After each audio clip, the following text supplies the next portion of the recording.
Hello everybody, Daniel the Dirty, back on track.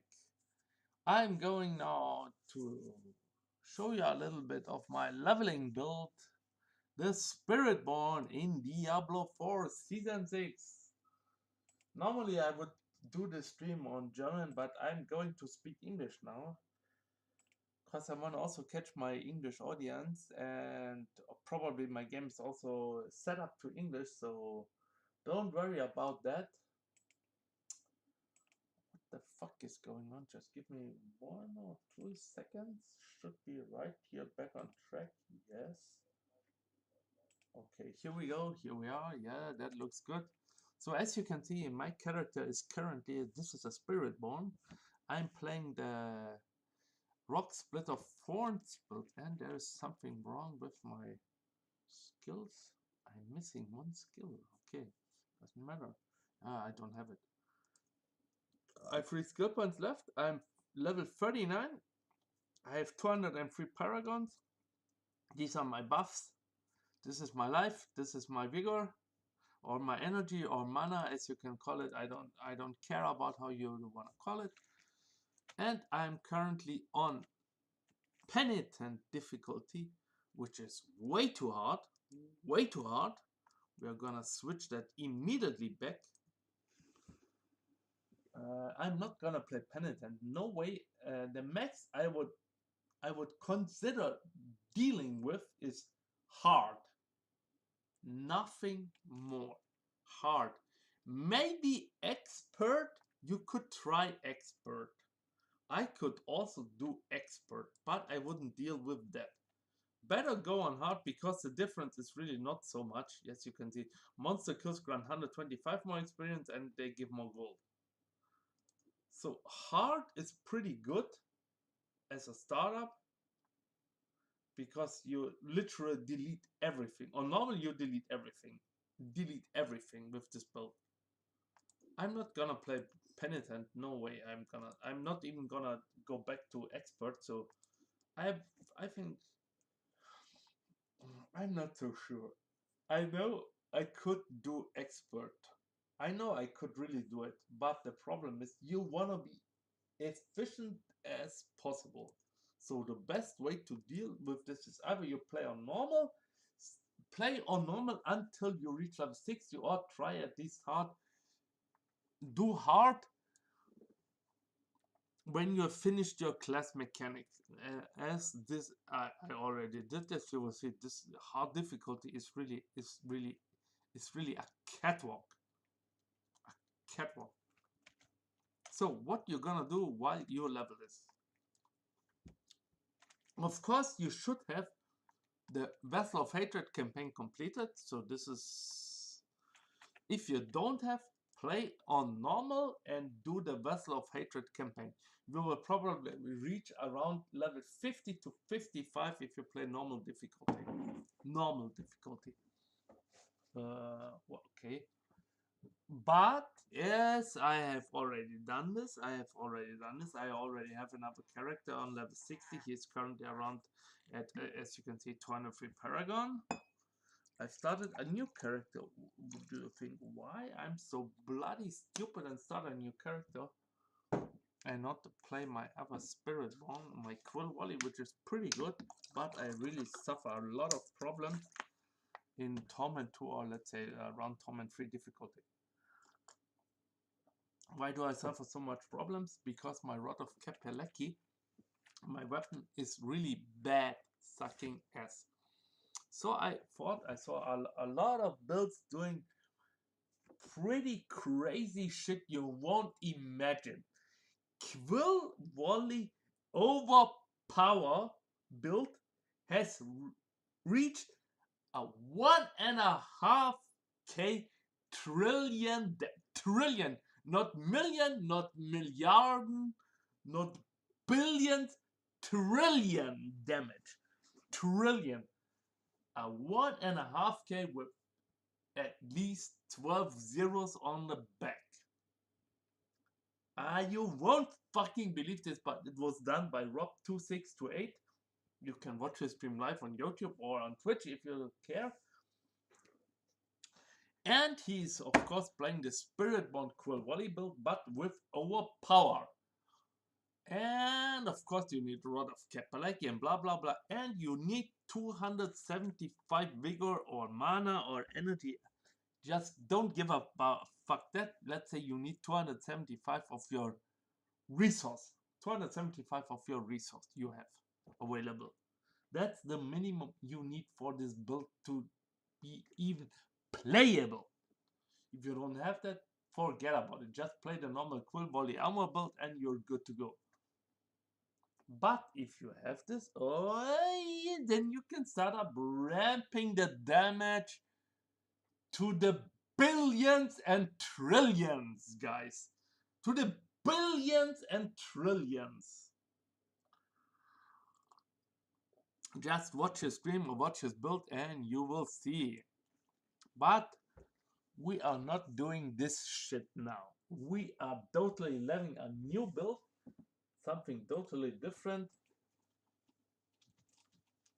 I'm just trying to spam here something. 1, 2, 3, 1, 2, 3. Okay, chat is working as I can see. I'm giving me a heart. Okay, this works too. Okay, shit.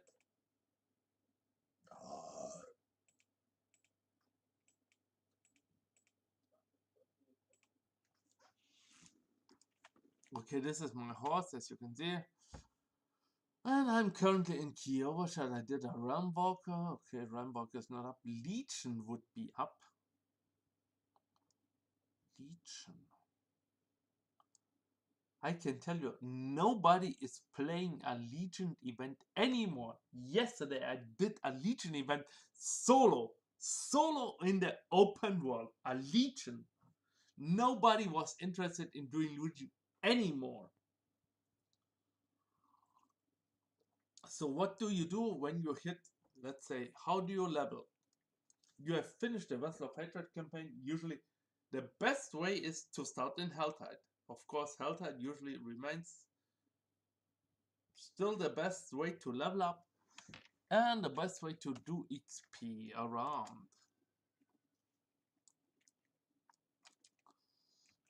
Helltide will still be the best way to do this until you get some good gear. Yeah, let's say you start with level 1 just to Helltide until level 15 and then do your class mechanic.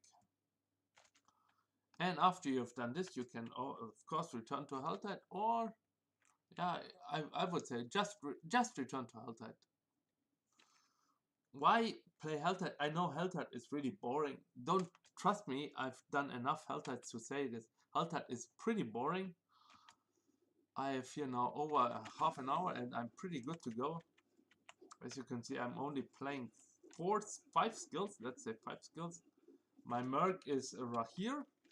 I'm playing this with Rahir. I don't know what I've changed to this build.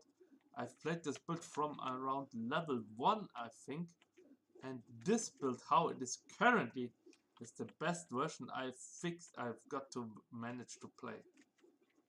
I don't know what I've done to this build, but this now feels pretty good.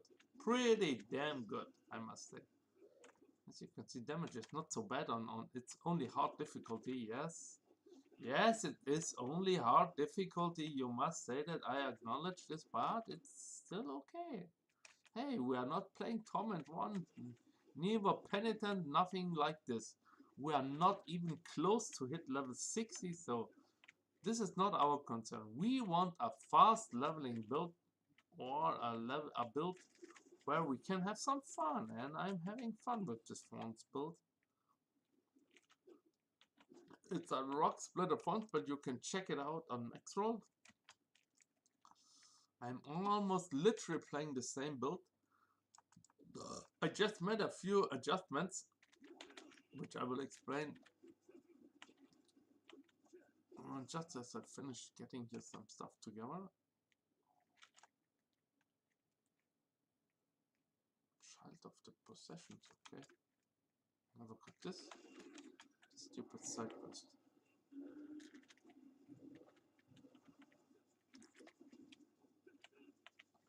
While there are so many leveling builds outside there for the Spiritborn, of course the two most most played are the evade or Quill Volley, or yeah, I would say evade or Quill Volley. Maybe Stinger or Touch of Death are there too, but I don't think anyone is playing a Thorns Gorilla build, and this is the only one I found on Max Roll. I really tried to do something different. I tried to do a Rake Thorns build, but it's strange. Maybe I will switch to Rake Thorns later. I'm not so sure why I really just took the Rockspliiter Gorilla Thorns build.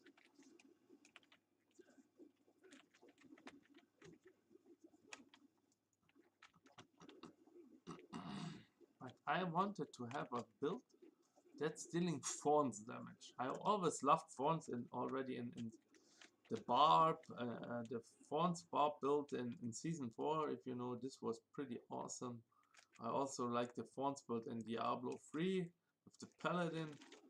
So this is my inspiration. I'm trying to do something like this.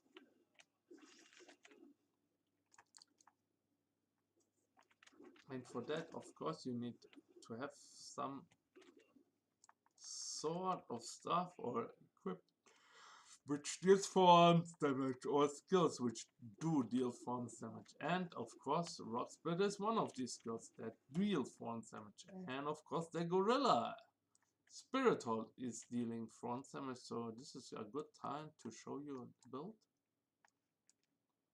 because I have to go to the Tree of Whispers. So as you can see, I've reached level 40.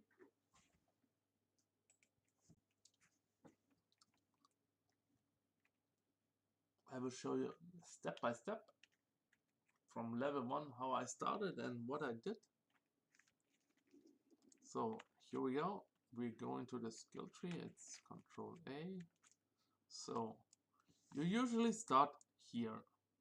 You have 4 possibilities to start with on the basic skills: Rockspliiter, Thunder Spike, Thresh, or Withering Fist. Withering Fist is of course a centipede a centipede skill, which is some sort of poison damage, which is pretty good, but it does not deal a lot of damage. Then Thresh, I would call, is a pretty decent Jaguar skill with a not so good lucky hit chance, but it does quite a good damage and it unleashes blah blah blah on the third attack. Then Thunder Spike is usually used for the evade builds, if you wanna do this, but we are going to play Rockspliiter. Why Rockspliiter? Because it has the highest lucky hit chance, as you can see. It has 28, and it's generating the most vigor. We are rushing at a target and clobbering enemies in front of you, dealing 27 damage. This is physical damage, nothing else. This is a basic skill, it's a gorilla skill, and it's a mobility skill. I don't know why it is a mobility skill. So, and our third attack is striking around enemies, dealing 38 damage. The modifiers are Rockspliiter increases your block chance by 15% for 5 seconds, and when you block, you gain 11 vigor. Rockspliiter increases your thorns by 22 for 5 seconds, and your third attack deals 100% of your thorns to enemies. That's stupid, I can show you that now. So this is our our basic skill, which you only put 1 point in. Then you take enhanced and advanced or accelerating. We could also go here for sharp Rockspliiter, but it's not so good as accelerating, because advanced and accelerating is giving us thorns, which is of course important for our thorns build to work. Then in the core skills you have Thrashing Hand, which is pretty damn good. I would say a pretty damn good core skill. I would love there are a lot of builds which use, not I would say a lot of builds, but there is one pretty good, decent crushing hand build which I really love also to try out, but I decided to go on a Thorns build. Then there's of course Quill Volley, which is the most people play. So you just hit here. Vigor costs 35%. It has a very low lucky hit chance, but that's not so important. All 5 feathers that pierce for enemies, dealing 35% damage. That's all. That's Quill Volley do. It's of course a core, and it's of course an eagle skill. Then you have Enhanced or Rampant or Advantages. Then you have Rake, which is a really also, I would say, a pretty decent core skill. It does cost quite a lot of vigor, 30. And it does not have so a very good lucky hit chance, but conjure claws that rake for enemies in front of you, dealing 30, or let's say in brackets 30% damage before exploding for an additional 61 damage. So it's a sort of kind of AoE build skill, I would say, but it's not so. Then you have Stinger, strikes a small area. Remember, small area. It's not a big area, it's a small area, dealing 95% damage to enemies within as well as surrounding poisoned enemies. So let's say if you took Vivid Fist, you already poisoned your enemies. And then with Stinger, you already, it's a sort of AoE, and then they're getting more poison damage on them. Then you can take Vigor if you're vigorous. I don't take this, and I don't. You can, if you play Quill Volley, this is one of the skills you should consider to take. You don't have to, but you can put 1 point here to get balanced acceleration, which is pretty good. They cost 3% more vigor, but deal 5% more damage, which is pretty okay. So you could say, okay, I want to play a core skill as my main damage skill. So you can either take Quill Volley, Rake, or let's say even Stinger or Crushing Hand. Then you put 1 point here and 3 point in balance acceleration. And you are good to go. But if you really want to make a basic skill your main source of damage, then follow through is the way you take. Why? You see, your basic skill deals 6% increased damage, double to 12% for the third cast. So the normal first two attacks deals each 6% more, but the third doubles this to 12%. So you can either take Fresh, Rockspliiter, or Withering Fist. The third attack of the skill does always then 12% more damage.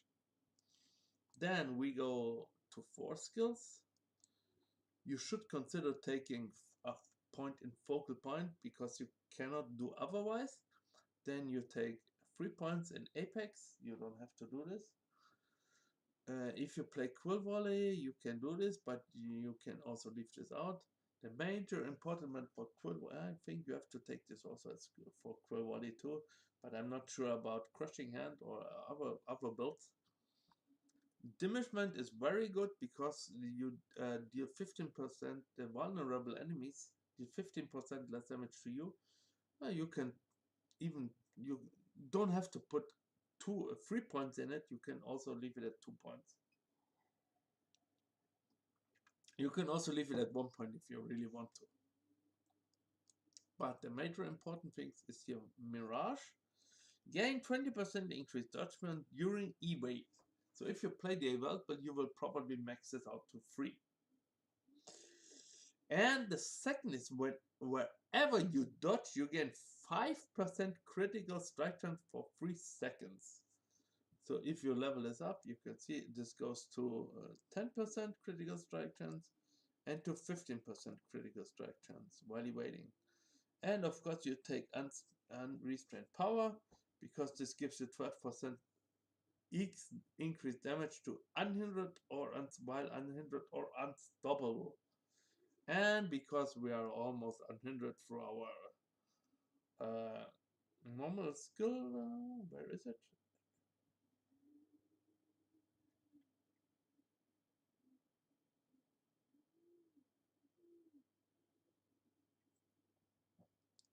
Core?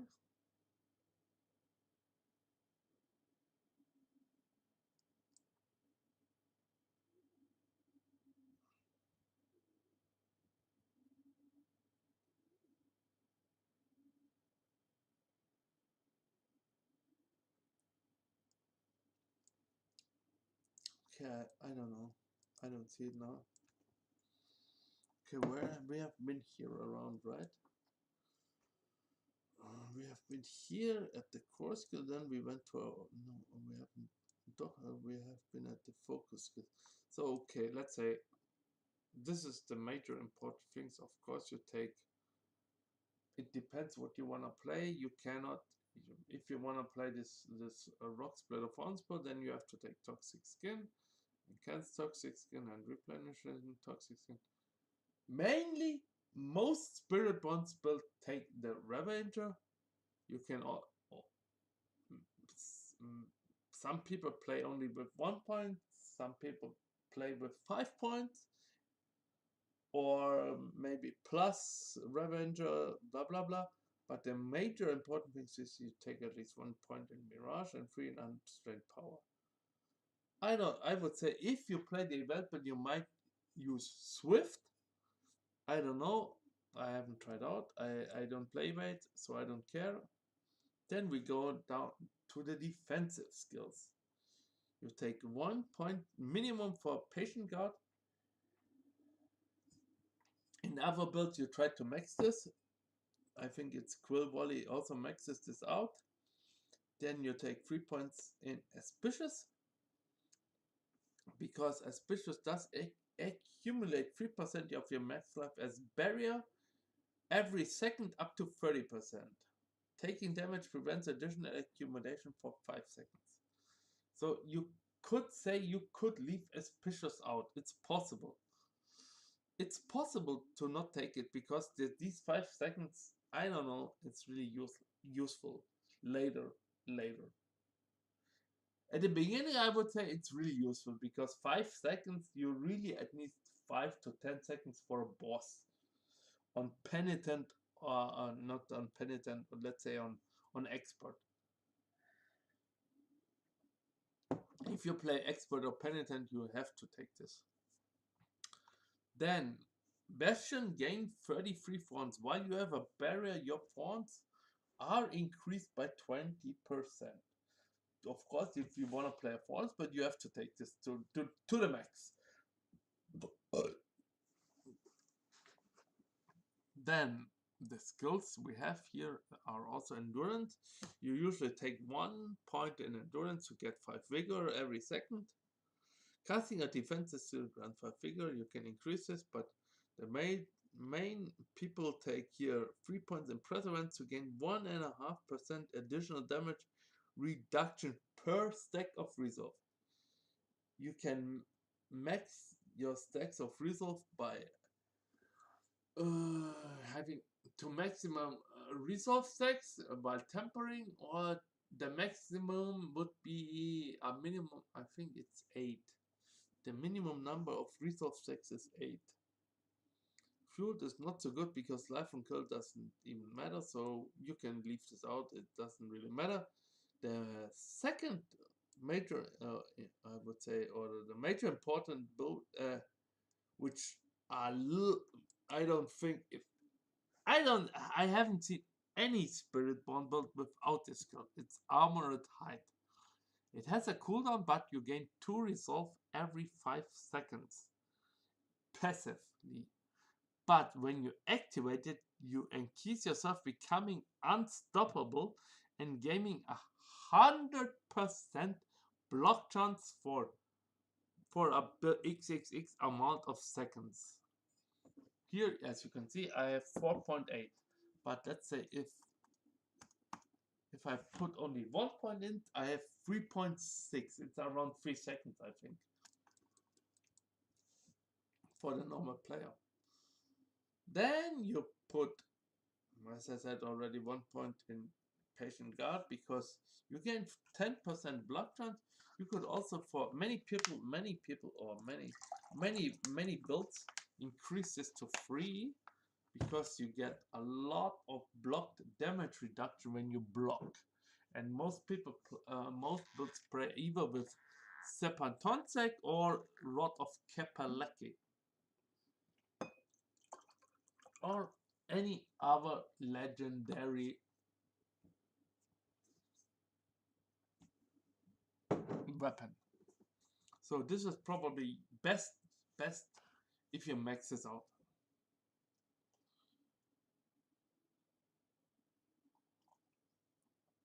Then as I already mentioned, if you have a lot of max life, you can take Auspicious. Then this grants you a barrier. You will have to take this build, this skill to the max if you want to play a Quill Volley overpowered build, because the more barrier or life you have, the more damage you deal. So max it, boys. It's only 3 points. I would say Bastion is only needed if you want to play a Thorns, but otherwise ignore this. Ignore these 3 points here. The next thing you want to take here, Concussive Storm is not really needed. I haven't seen any build playing this with Concussive Storms, because it has a cooldown, it has a low lucky hit chance of 20%. Every other skill, okay, Scorch has an even lower lucky hit chance, but okay, doesn't matter. So Concussive Storm, I don't think you can do anything with Concussive Storm. I think there is one aspect, but ignore it. Really ignore this. Ignore the skill. Concussive Storm is a shit, useless skill. The next thing you want to do is counter attack. You have 2 charges on this skill when you put 1 point into it, and it has a charge cooldown of 20 seconds. But the lucky hit is okay. Passively, you gain 10% dodge chance and automatically retaliate against close enemies for 109%, or in brackets 80% damage when you dodge their attacks. Active, dodge all direct attacks for 3 seconds per cast, up to 6 seconds. You can also increase this, of course, via increasing the skill, or via tempering, or via equipment having plus XX counter attack. Then the next thing you want to do is, of course, counter attack by reducing the cooldown and gain a per stack. I don't know how many ferocity stacks you can have. It doesn't show me. But we will check this out also soon after we've done this. So the next thing is you take adaptable counter whenever you dodge or a crowd or controlling impairing attack. With counter attack, it will reflect that crowd control to all close enemies for 2 seconds. So adaptive counter attack is a really damn fucking good skill, I would say. This is really, you can't take the other choice here. It's reinforced, passively increases your critical strike damage by 6% for every close enemy. So you could consider taking reinforced counterattack if you really wanna crit fish. If you really wanna crit fish, you could take this. You could consider taking this. Could consider. So the next thing you want to get here in counterattack in the defensive skill is, of course, Scorch. You usually take 1 point in Scorch, take Encan Scorch, and take Adaptable Scorch. So we will take this. We will take a look at Scorch. Scorch, what it has a cooldown of 12 seconds and a lucky hit of 10. Lucky it doesn't matter here. But so it is describing as call forth a wave of insects that bite enemies, fearing and slowing them by 50% for 3 seconds while applying poisoning damage over time. So this skill is actually seeing the enemies, it fears them, it slows them, it fears and slows them by 50% for 3 seconds, and it's applying a dot to them. It's applying poisoning damage. So modifiers, if you modify it, of course, with, let's say, in Can Scorch, each time you hit an enemy with Scorch, you gain 1% increased damage for crowd controlled enemies for 6 seconds, up to 50%. I don't know what to say about this, but it's it's I think you don't have him to say anything about this skill. It's self-explaining. So every time you hit an enemy with Scorch, you gain additional increased damage, and versus crowd controlled enemies for 6 seconds, because Scorch is only applying fear and slow for 3 seconds and doing poisoning damage over 6 seconds. The dot is 6 seconds. And adaptable is lucky hit. Hitting an enemy affected by Scorch has up to a 60% to life steal 35% of damage and up to 35% of your max life. So if your max life is higher, is very high, you have a lucky hit chance of 35% to steal their life and to get it back to you. I would say that's pretty insane. That's really pretty insane. And some builds take here anti-venom, at least one, some take 3 stacks. To increase your poison rest, and maximum poison resistance is increased by 3. We all know the max poison rest you can have is usually 70%. You can have more than 70%. But like with anti-venom or Tira's Mind, you can increase this to 85. But I don't think you can go higher than 85. 85 is really the maximum you can have with Tira's Mind. But if you don't have a Tira's Mind, you can consider, okay, I will take anti-venom or get an Andariel's, like where you have a 666% poison rest. So you don't even, as I said, but the maximum poison resistance is increased. Okay. I would say it's, for some builds, it is really good to take anti-venom, at least 1 point. To take at least 1 point. And the next would be nourishment, when your healing is increased by 20% plus. Whenever you heal, your poisoning damage is increased by 3% for 3 seconds. I think nourishment is an okay skill, but I don't know. I found nothing doing anything with nourishment. So we go back to the potency skills. Our next board. I've never seen any build taking vehemence. Vehemence is increasing your damage with potency skills, but only your damage with potency skills. But you also get 5% increased cooldown. So this is, I don't know why did they put this really here. They should really consider changing this to something else. I don't know.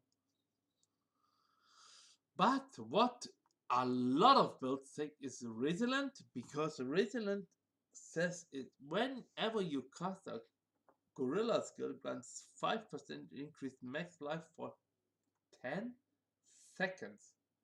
Remember, okay, let's say I will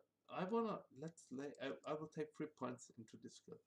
So if I take 3 points into Resilient, I get 15% more max life for 10 seconds when casting a Gorilla skill. You can say, oh my god, this is so awesome. But usually a lot of builds take only 1 point into this. You don't have to, because why? Because you have so many good passives and other skills you can take. The maximum you will ever see. Maybe there are some builds who take 3 points. I haven't seen anyone. But the next skill is very important. Dominant. Gorilla skills deal 5% increased damage to knock down enemies, and their first hits have a 5% to execute non-bosses. So with 1 point in this skill, you have a 5% chance to execute non-bosses. So you have a 5% chance to execute elites. Doesn't matter if they are a normal elite, it doesn't matter if they have a stupid effect, or if you just damage reduction elites or champions, you can not execute them with a 5% chance, which I would say this is amazing to take. So probably, of course, we will take dominant to 3. Then you have a 50. Okay, it doesn't increase our chance to execute them, but it does increase our damage to knock down enemies. I don't know. I think I will take only one point into this dominant.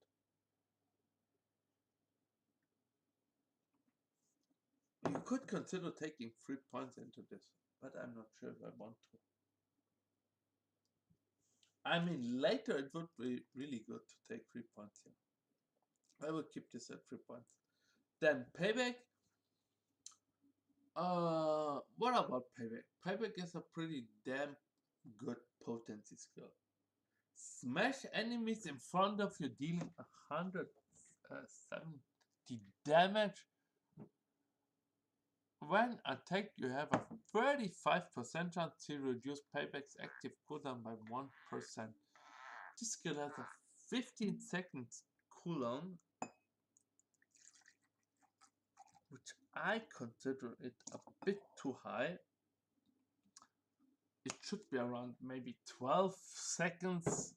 Around 12 seconds would be damn awesome for the skill. So you could really have fun with the skill. 12 or maybe 10. 10 would be maybe already overpowered, but let's call it 10 would be a god. Let's say a godly cooldown. Maybe consider it reducing it to 12 seconds. 12 seconds would be really damn good. Because it's no problem to reduce your cooldown.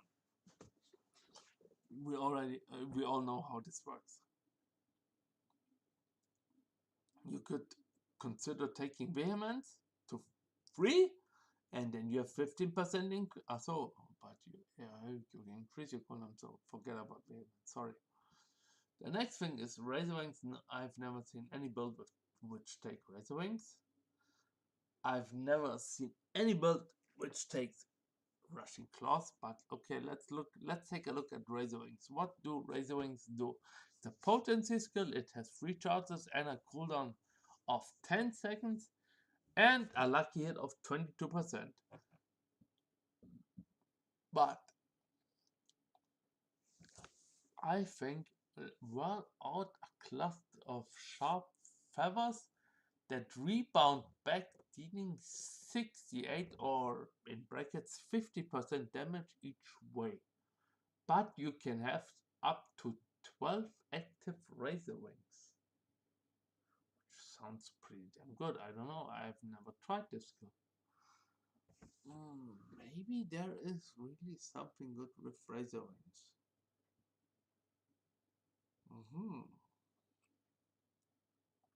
That's an idea. Okay, let's have a look at enhanced. Makes enemies vulnerable for 5 seconds when hitting with a critical strike or from behind. Not really so good, I would say. So the next two is Razorwing does 300% longer and spiral outwards. This looks pretty interesting. Spiral outwards looks pretty interesting. Razorwings has a 10% chance to regain our charge when hitting an enemy. Double this chance if you have an active barrier.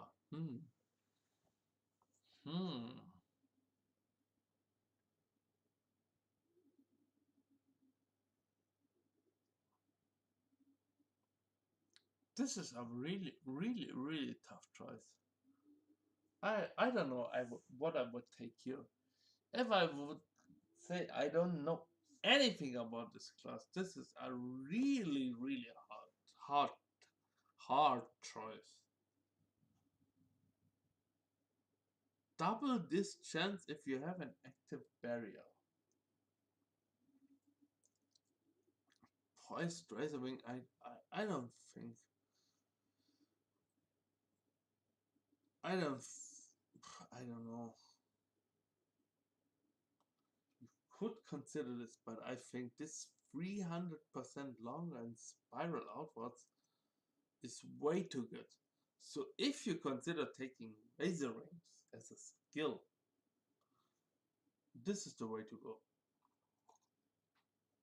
But you will see many builds don't take Razorwings. I haven't seen any build taking Razorwings as a consideration. There's a skill which considers taking Payback, of course. Rushing Claw, it's the same with Rushing Claw. Rushing Claw, I've never seen any skill taking Rushing Claw. Why? Okay, Rushing Claw has 4 charges. The charge cooldown is 20 seconds and it has a lucky hit chance of 25%. So it's currently the second best choice to take here. But it is mentioning a slash a short distance through an enemy, striking all enemies along the way twice for a total of XXX, let's say 50% of total damage. I don't think this is really good. I consider this a shit skill.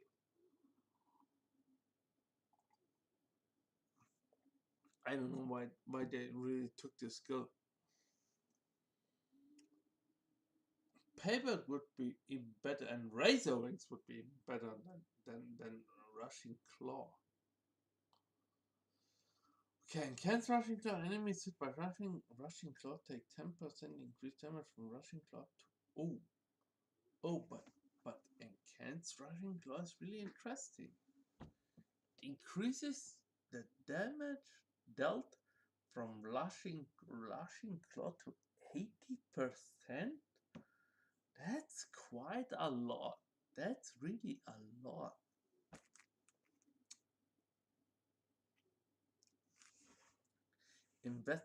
Using Rushing Claw, last charge will refill 4 charges by consuming 4 stacks of ferocity. Okay, this sounds very strange. I don't know what to do about this. Okay, poised when Rushing Claw hits an elite enemy, you gain 10% increased dodge chance for 3 seconds. Okay, I can understand why nobody's taking this skill. It's so weird and it sounds so weird that forget about it. But what almost every Spiritborn build I have seen takes Potent. What does Potent actually do?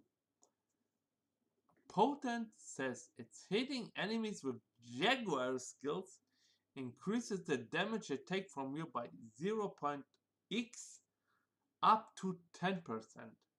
Next rank would be 0.2, 0.3, right? Yeah, okay. So you can say you could take, but it does not. Oh, okay. Oh, I understand. Oh, holy moly. Holy shit. Potent is such a crazy skill. Why you think? Why am what is happening here? Let's say you increase the skill to 3. You put 3 ranks into this skill, and you then have a chance to increase your damage only by taking this skill from 0.3 up to 30% more damage. Holy fuck, are you kidding me? Are you fucking kidding me? Which passive or any other skill does this? Any board, in any class board? Show me.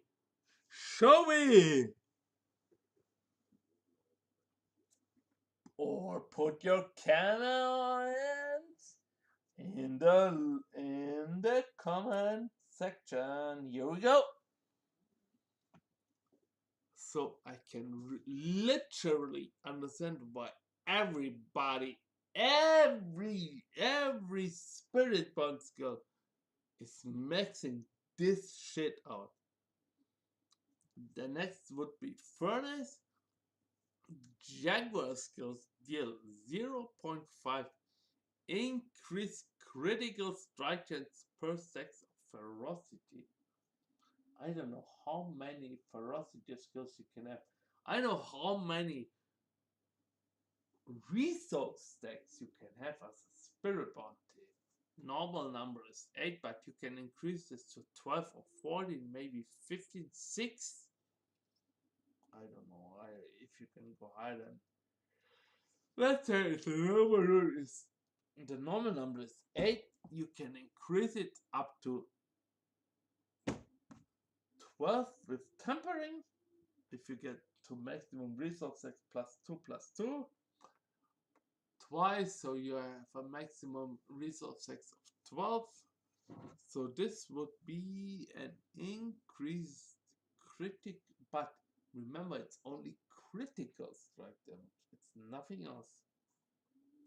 So give me 1 to 2 minutes. I have to go to take a bio break. Give me 1 to 2 minutes to take a bio break.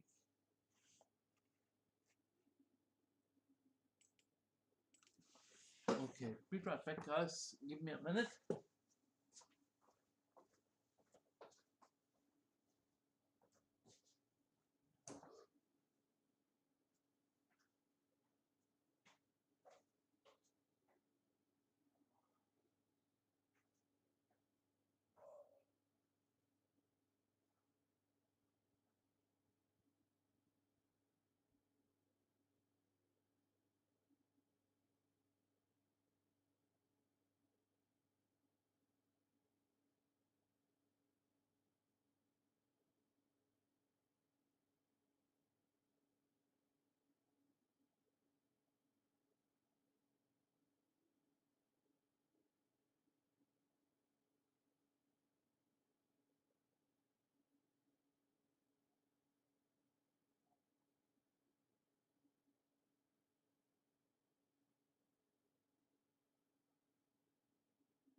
So, greetings, I'm back again, and I just got me a vegan chocolate strawberry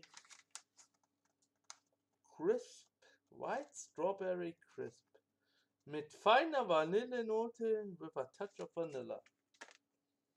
Sounds pretty decent. I've never tried this. I've already tried a lot of vegan products. They are really awesome. They are not cheap. They are not cheap, but they're so damn fucking good. I love them. I really love vegan products. Boys, I can tell you, I really love them. I've tried so many products of them already. You can try the product at vegans.de if you want to check it out. They currently usually have their, I would say, a company which concentrates on creating products without taking any meat from animals or something like that. So they are a company which really tries to do products without taking any meat from enemies. Not enemies, from animals. Sorry, animals. Yeah, animals. Mainly animals.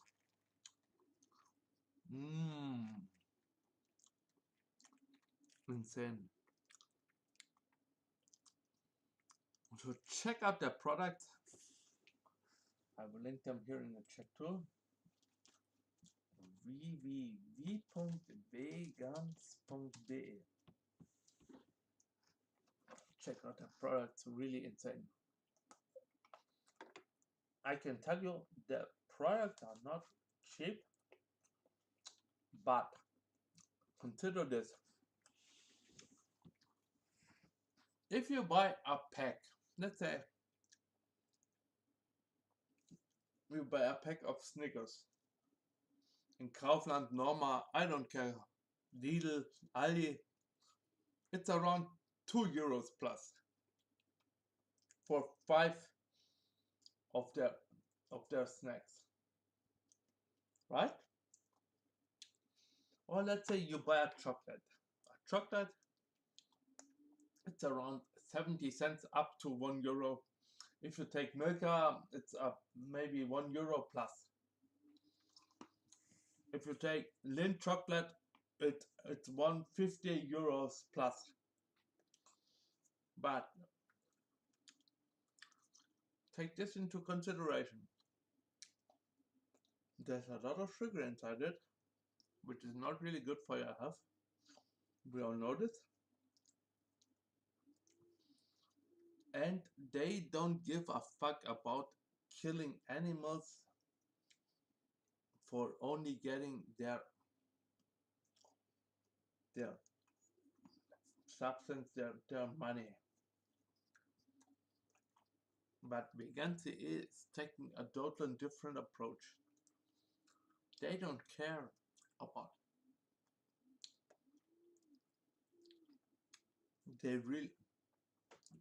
They don't care about how much a product is cost.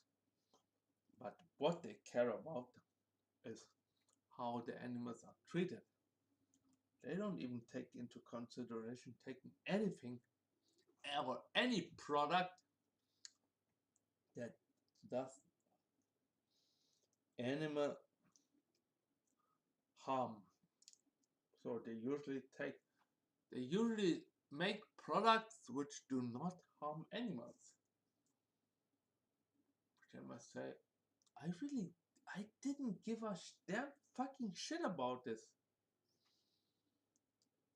But after some consideration and really thinking about it, how many swines, how many chicken do we kill every day just to satisfy our needs?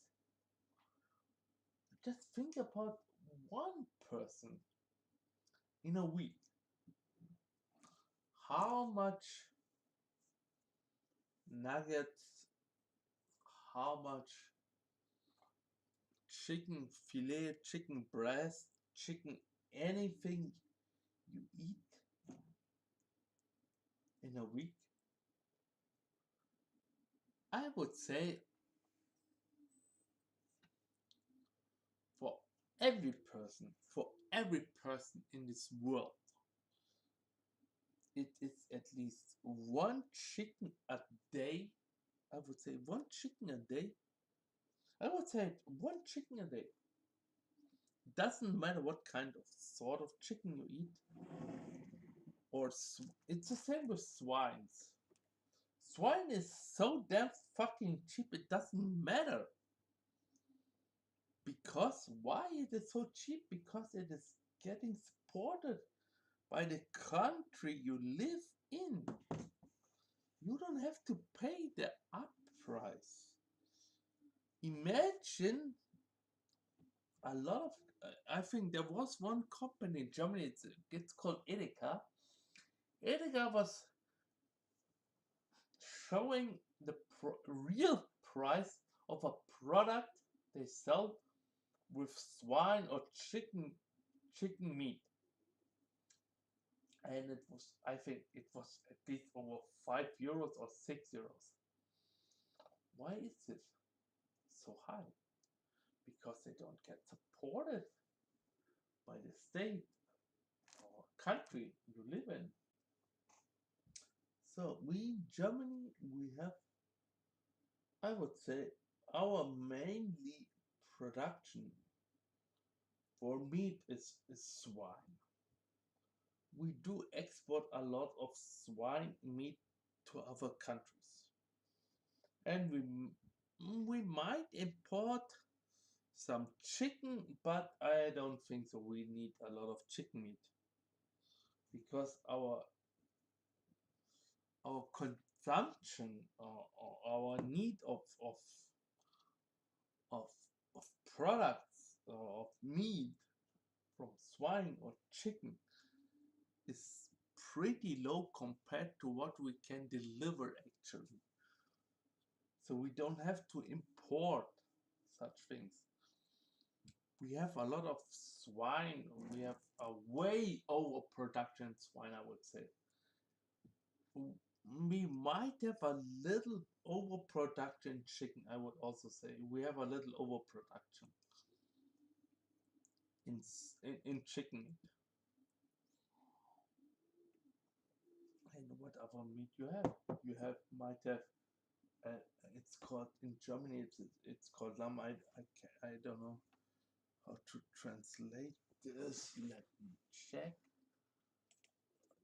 Lamb in English.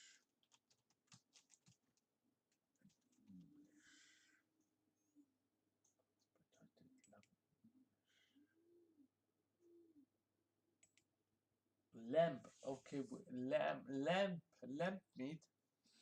I would say we also have a pretty good lamb meat production in Germany, and we don't have to import it. Maybe half. I don't know. You can always check it out. Just Google it. Blah blah blah. It's not so important.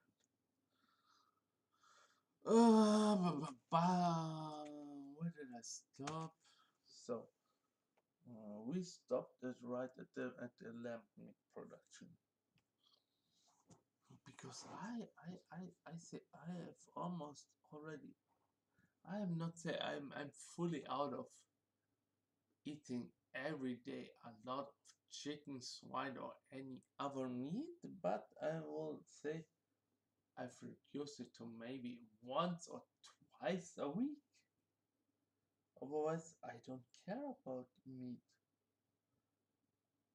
I rather take a salad or something else. Noodles, rice, salad, beans, mice, something like that. Because nuggets are not a, so. But I will leave it to anyone else. I'm just saying it. This is my. Oh my fucking. Oh my fucking god. Here we go. Okay. Yeah. Oh, sorry, guys. This is a little bit too. So, as I said, this is quite. If you say you, let's say you buy a Snickers mouse or something like this, you will probably a price below €1 for one of these snacks. You will probably see. Let's say if you buy a 5 pack, it would be around. If you have luck, you will see it below €2. But the main price would be around €2, I would say, for a 5 stack of these snacks. But if you now buy a 5 stack of the vegan snacks, which will be, oh my fucking god, I would say at least 4 or 5 times the price. What the fuck? Why should I pay this so much? I can tell you what. Because if you eat a Snickers Mars anything, you might feel satisfaction for maybe a half an hour. I would say at a maximum of 1 hour. But then you're getting hungry again. And you don't know, oh, what I'm going to eat now. I'm so hungry. I just want to take a snack or a bite of something.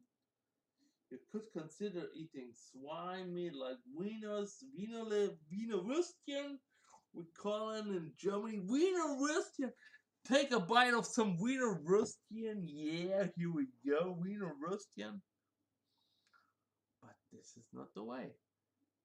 If you count it up, you will see why the price of €3, let's say €2 per snack is really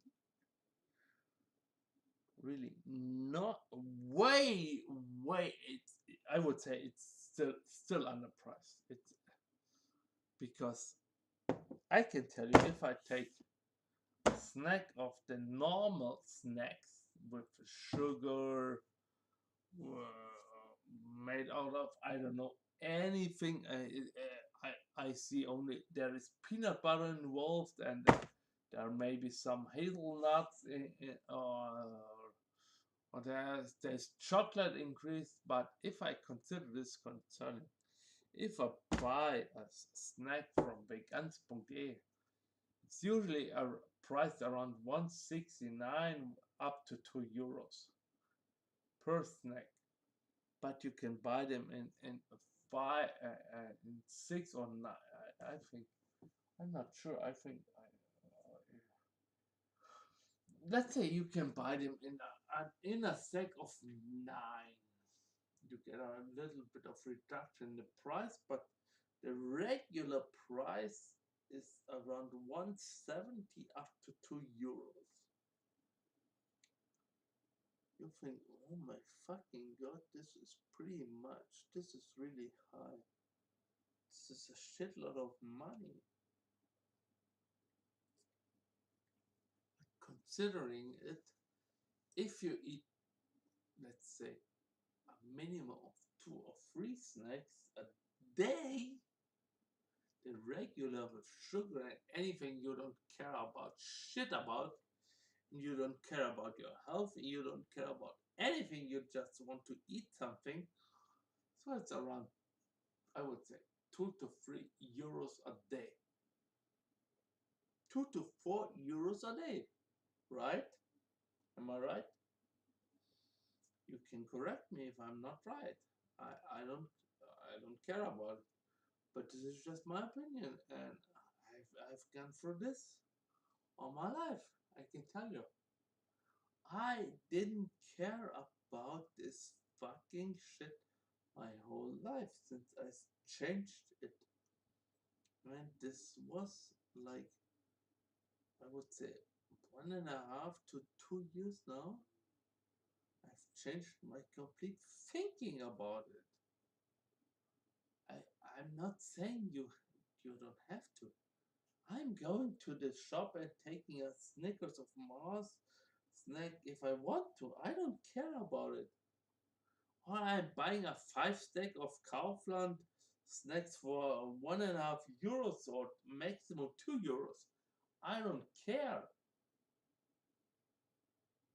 But considering in the end how many snacks you consume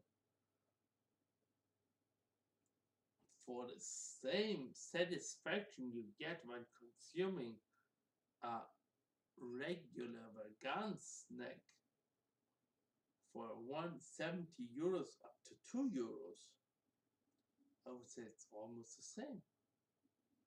It might be lower, okay, I don't care. It might be lower. Let's call it it's 25% lower. But considering what damage you do eating a regular snack with sugar to your health, to your environment, you say, I don't care about my environment. I can change. The big firms have to do anything about it. Yeah. You would say, yeah, that is correct. But what if they don't want to? What if they don't give a damn fucking shit about it? What if they just continue producing,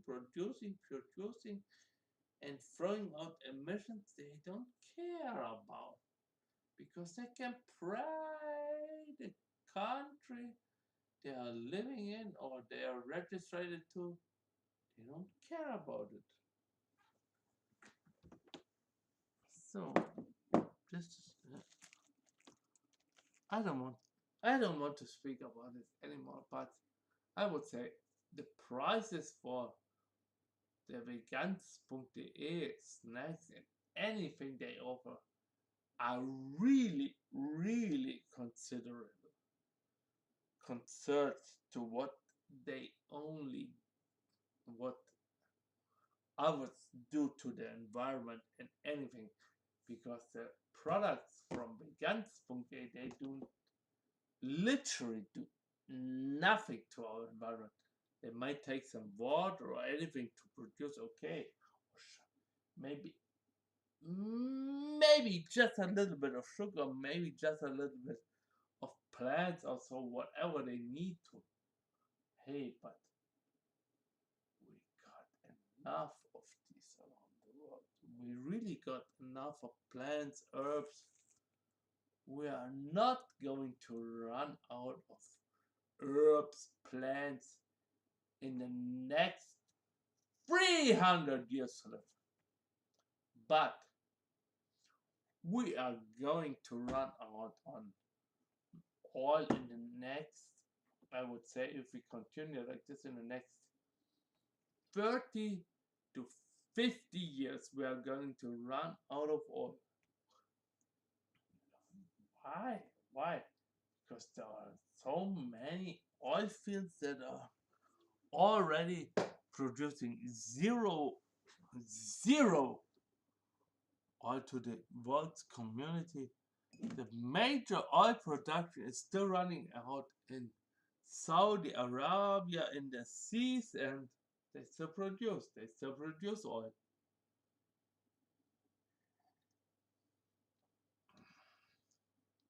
But you are damaging the environment because they are pumping out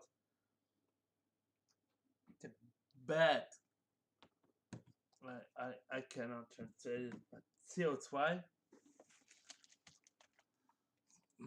We are not producing the thing we need. We need Sauerstoff, O2, only O2. It's called Wasserstoff plus, also H2O. Aber CO2 brauchen wir nicht auf Deutsch. I don't care. I'm not going to lecture anyone. I don't care. But I did change my life, and I'm so happy I could. And even if I don't earn a lot of money or I can't support much to it, but I changed it. And this is the main important thing for me and my life in the future. I'm already over 40 years old. I'm an old guy. You can call me an old guy. I will probably not see the climate changes which will happen in 2045. I might live through it, but 5 years later I'm gonna be down under. I'm gonna be dead. It's true, but I'm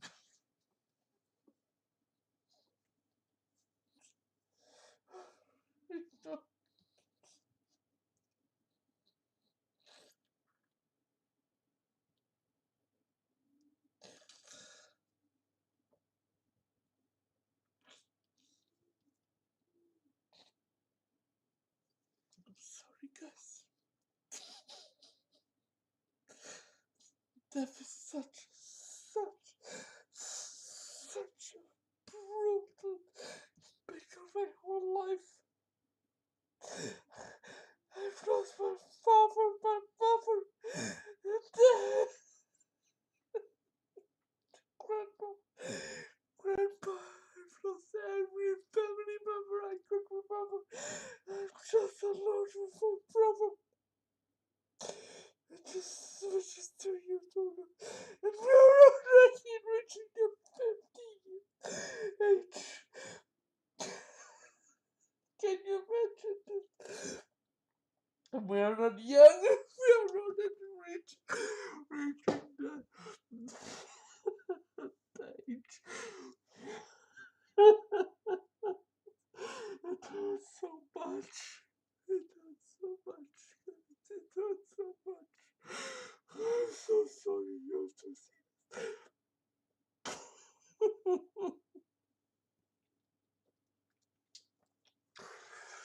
Oh, come on. Get your things together.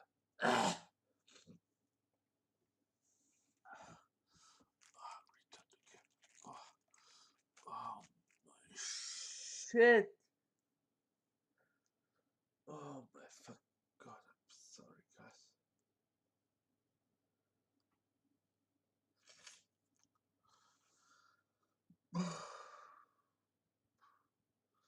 Father died over 15 years ago.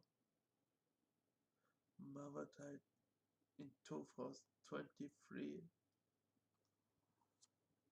Summer 2023. It was the 12th August.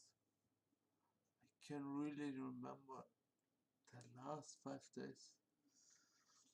We got her home from the rehabilitation.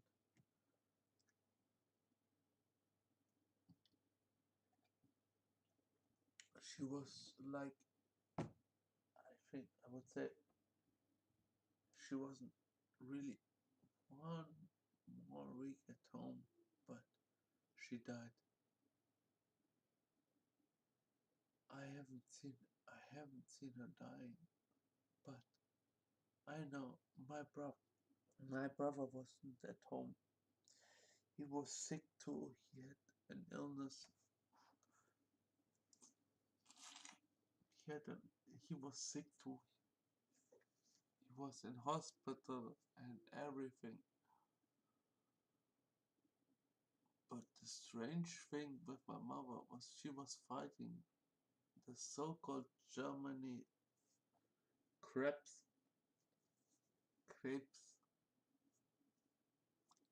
or you could call it in English cancer, illness, which we all know is incurable up to date. And she died. She just died. I don't know. It was so it was so stupid. It was Friday the 14th August of 2023, and she was so happy. She was so full of life. We gave her back because she was taken home. I think she really just wanted to be at home. Just to die. It's so,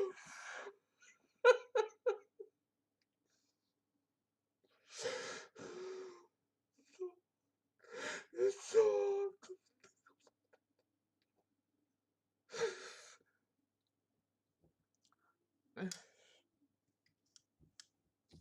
My mother was fighting cancer for 5 years. 5 years and she couldn't beat it. 5 years and she couldn't beat it. She couldn't beat it.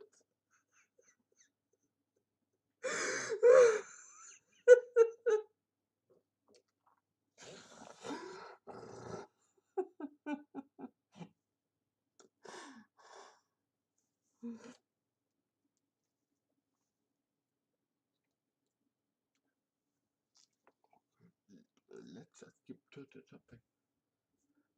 Okay, what happened?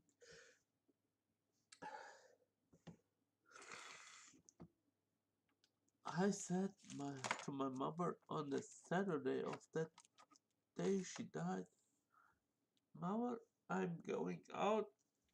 I will not see you for the next 12 to 20 hours. So she said, okay, okay, boy, have fun, enjoy your day. It's no problem. I will be there. But this is not what happened. At around 10 p.m. I wasn't even online because I was enjoying my day in Weinheim. It's 200 kilometers away from my home. I was enjoying myself in the sauna. I was enjoying myself and had a really good day. But I don't know what happened. I was already somehow feeling, I would not, I would call it strange, but I didn't thought my mama was dead already. But when I arrived at 2 hours later, it was around 1 a.m. in Germany, in German time. It was around 1 a.m. I came home. I opened the door and I saw nothing unusual. But I went to the bathroom to take a break, to take a pee, and this is where I got my shock. You won't imagine, but I saw my mother there lying down on the ground. I tried to see if there's anything I could do for her, but it was already too late. She didn't even have a sense of thoughts, so I called 111. The number for the local revives or let's say emergency sees. I said, hello, I just came back home and my mother is lying down here in the bathroom and lying down on the ground. She's not responding to anything. I think she's dead. Can you please come and and give me 100%?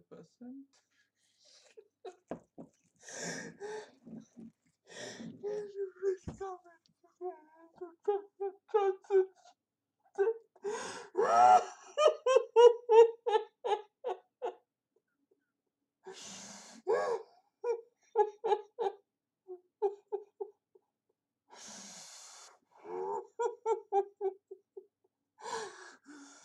called him and I wrote to my brother,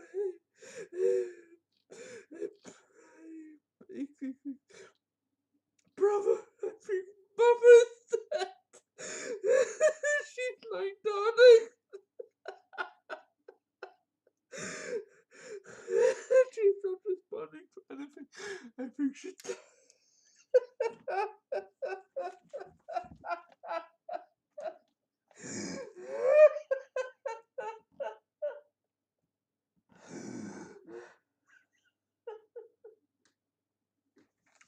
Of course, I also called my uncle and brought him this.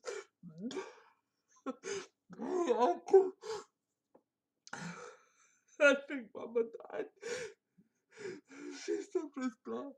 She's not responding. Can you please come home to me and or support me in anything you can? And he just went, okay. I will do my best. I will do my best. He helped us so much when my father died 10 years ago, 15 years ago. I never thought about it, but he helped us so much. But I still feel the pain.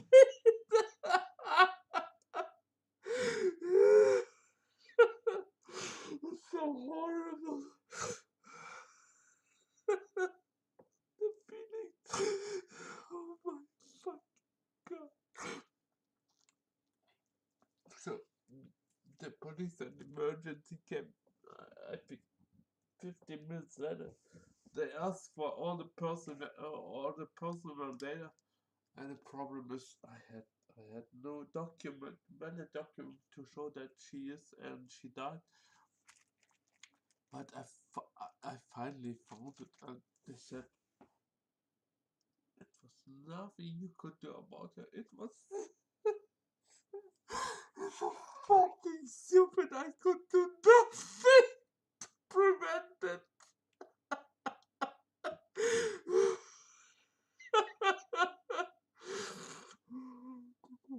Nothing to prevent. It was a natural death. Can you believe this? It was a natural death. She wasn't even 80 years old. She died at a run. Oh my fucking god, she died at a run. Oh, she wasn't even 75 years old. I think she was 153 and she died at 23. She was out maxing her 17th life. She died at her 15th August 2023 and she was born in 1953. So she was like 70 years old, only 70 years old. She already died to a natural death. Oh my fucking god. Oh my fucking god. This is... Oh, I don't know why I'm so sad about it. I just ignored it. I couldn't let it out. I just couldn't let it out. You have to be so ignorant. You have to be so for all your other members. This is what it was like. I tried to be strong. I think I was the strongest person my whole family around. Just give me a minute. Just give me 2 minutes. Be right back. I really have to take a break. A short break. Just 1 or 2 minutes, boys, please. I'm so sorry.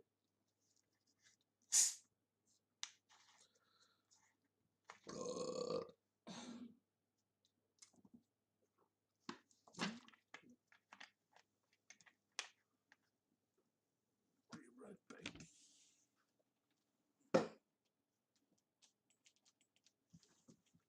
Oh, what the fuck? Be right back. Okay, I'm taking a small break. Be right back.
Oh,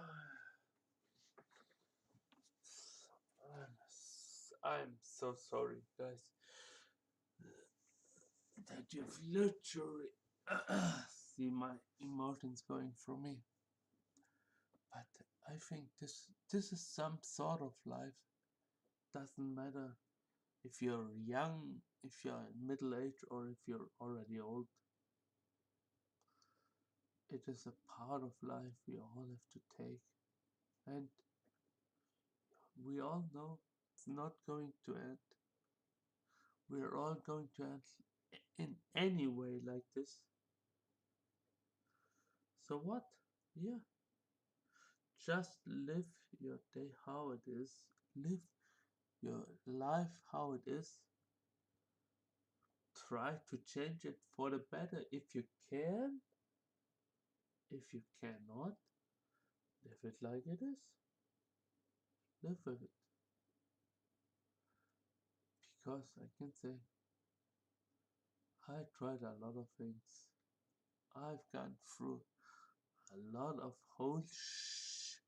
I would say a really I wasn't at the very bottom of social community in Germany, but I would say I was pretty low. I didn't have a job. I was doing part-time jobs only. I didn't earn a lot of money. I didn't earn enough money to even feed me alone or even support our family or anything like this. But after a lot of years and thinking, my life changed, and I would say it really changed to a better life. I, I, I cannot describe it. It was just too good. I really got a full-time job after dealing over 10 years of part-time companies and part-time jobs. And you think, you might say, oh, this guy wasn't really bad at school, or this guy was really bad at school, or blah blah blah. I wasn't. I was pretty good at damn school. I also tried to study, but the difference from school to study is a fucking whole of difference. Because what is the difference? In school, you majorly try to learn the stuff by reading or just learning it or trying to understand. But if you study, you have to understand the stuff you're getting taught. If you don't understand it, you will fail. You will fail. That's over a 90% chance you will fail if you don't understand. But if you understand and you see, I can do this, blah blah blah, I can do this like this, blah blah blah, and you are trying to get a better life for yourself,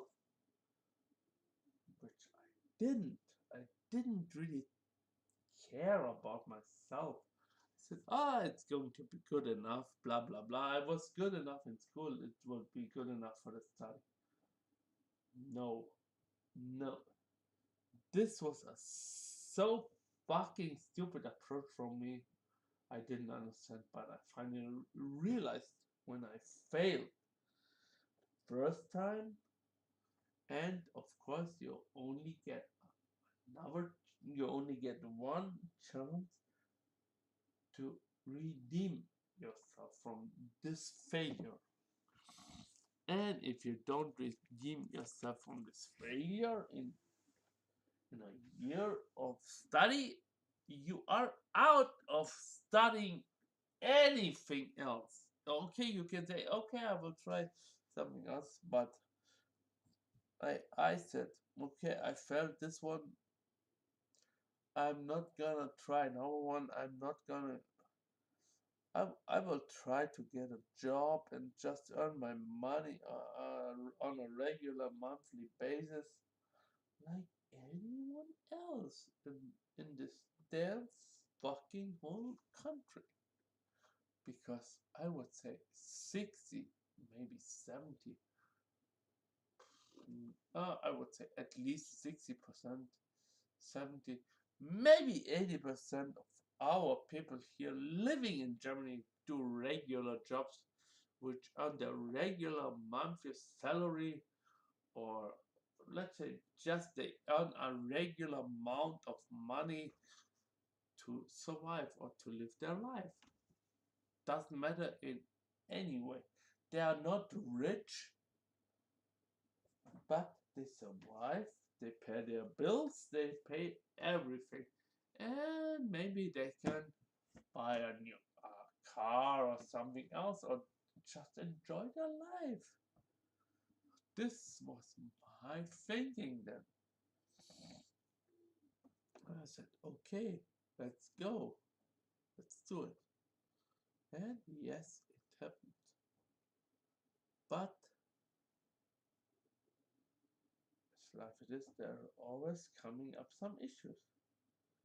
And I had this issue some months ago. You would say, why? What happened? What changed? I was so stupidly thinking I could forever deal or make over hours and people would not recognize it, what I've done. I literally would say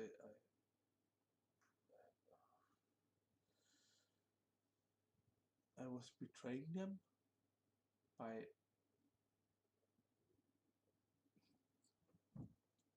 taking at least 5 up to 1, maybe 1.5 hours per day,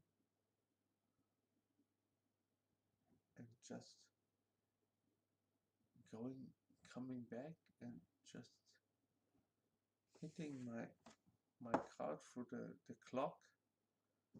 But they recognized it. People saw me doing this, and I got my first warning. I got my warning about this, doing this, but I continued.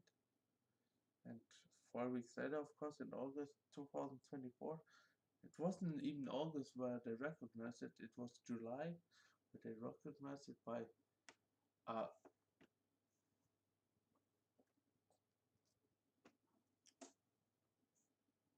by a colleague working with me in the same,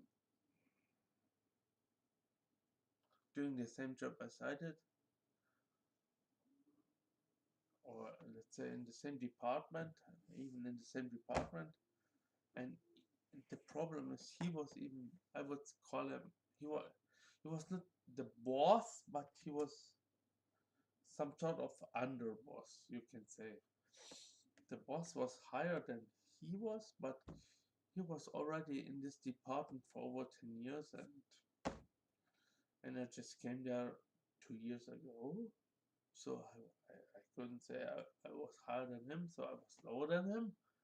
And that was what I recognized. And the problem is, I already get my warning about doing this betrayal of deploying later outclocking.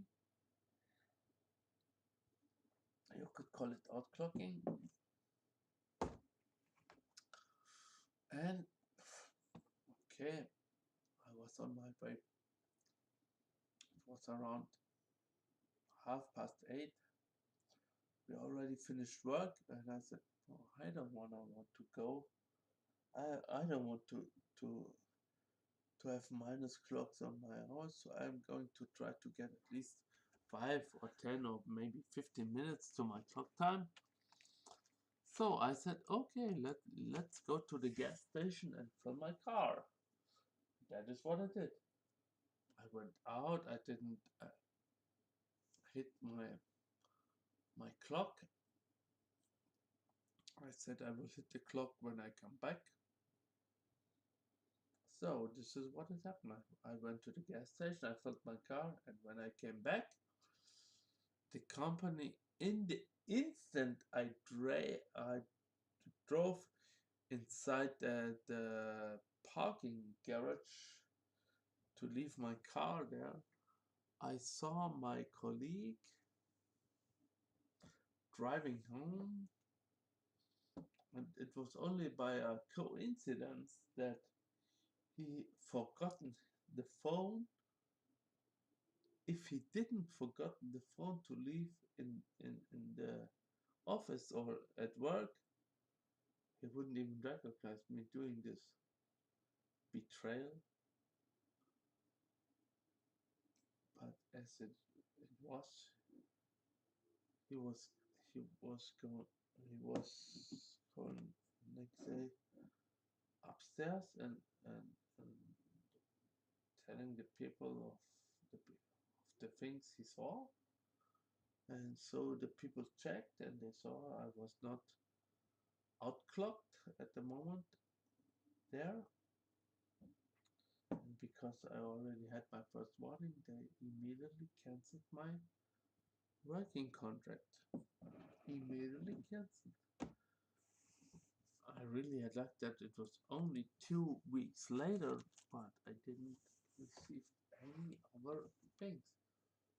Okay, I will accept this, alright, blah blah blah. I didn't even say anything else.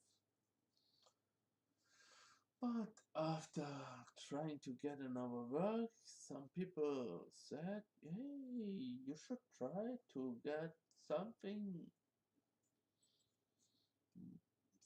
else than this resolution. So okay, I said, oh, so what can you do? What should I do? Blah blah blah. And the tip I got, the information,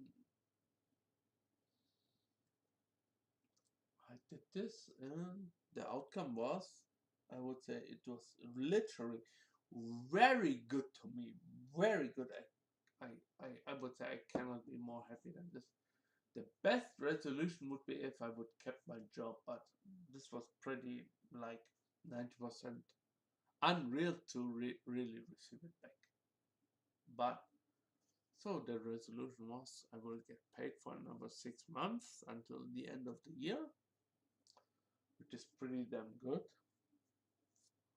And I will have no other downfalls. I will receive my money, but I don't have to go to work until the end of the year. So I really accepted that and said, okay, I will take this and blah blah blah. So this is where we are currently. I'm unemployed. I don't have a job.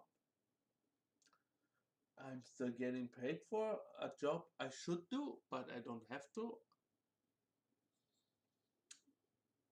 This is my life, guys. This is my current life. This is why I also play Diablo4 like I would say over 8 hours a day. So usually, regularly, if I would work, I wouldn't have the time to play Diablo4. Like, I would say a maximum. If I would really hit it very hard, or maybe 4 hours, a maximum of 4 hours a day. A maximum. You could say.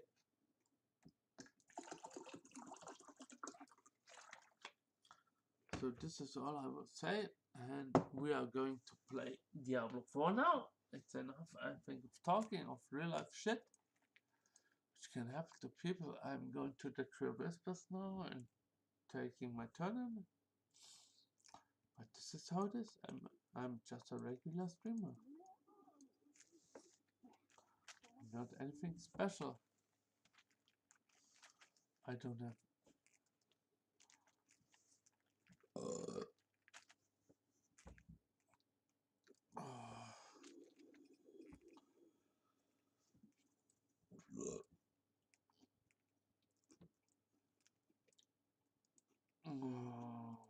resources are so crazy.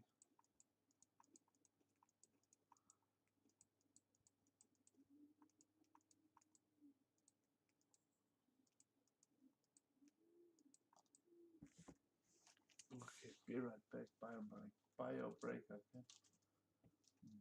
Bio break. Be right back, guys. Be right back.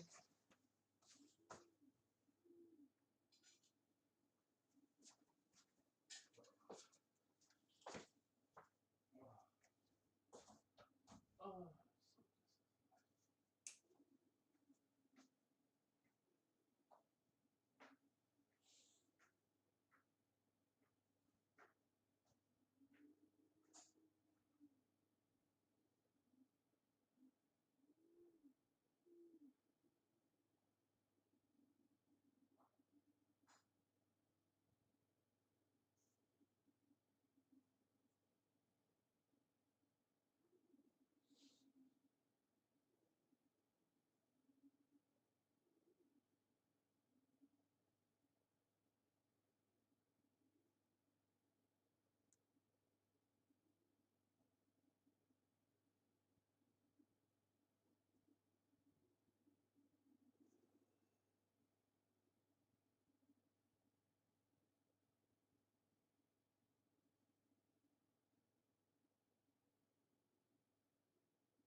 Spätestens nach 2 Tagen will ich sagen, okay, komm, wir ziehen es durch.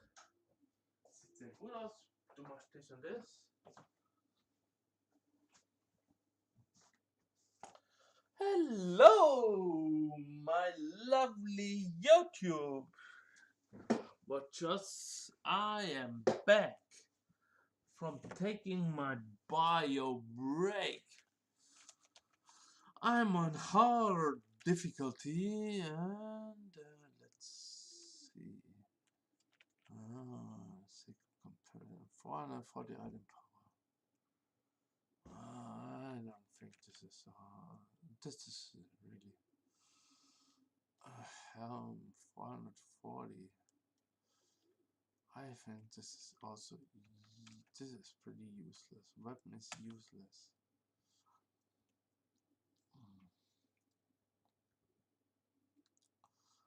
Pants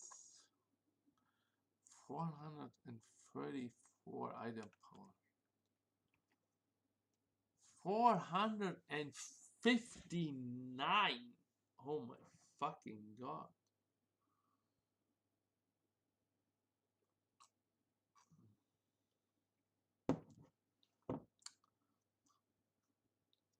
Problem with this ring, it doesn't have stacks on it. I would consider it a really good choice, but this ring is useless. A 457 item power. There's 30 dex, 10 max life. I could change the damage over time to attack speed. I could change it. I think we might consider this a good roll. So the next is 457 item power.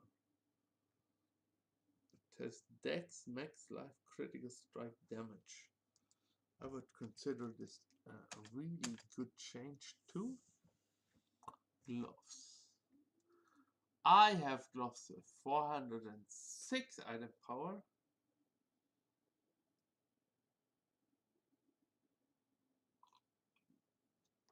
But here I have gloves with 460 item power. So I will take these, of course. 460, I don't care.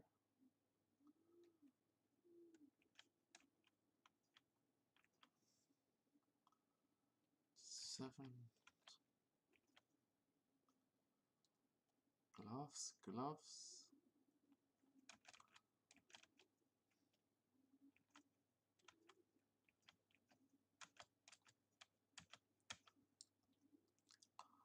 Ring 451 crap.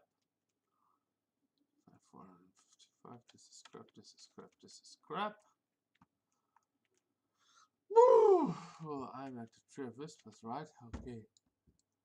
Oh my fucking god! I'm so tired, boys. And it's only 8 p.m. Only 8 p.m. I was so fucking alive one day ago. All junk. So here we go. We have 2 rings and gloves to imprint. We have Creeping Death and Moonrise. Take Moonrise.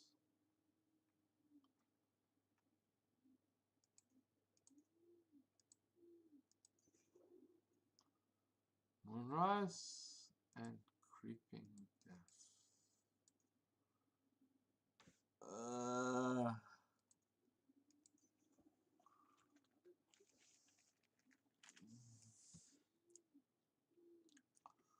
And on the gloves we will take a Cursed Touch.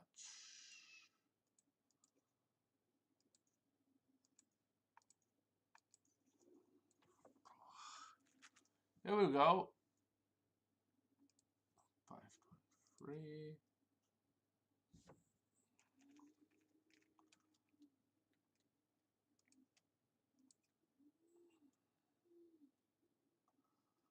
Moonrise. Oh, this is Creeping Death. Okay, and this is Moonrise. Huh?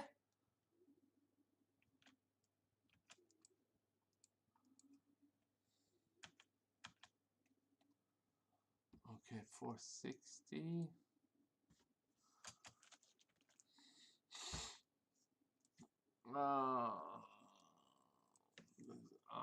Bum bum bum bum.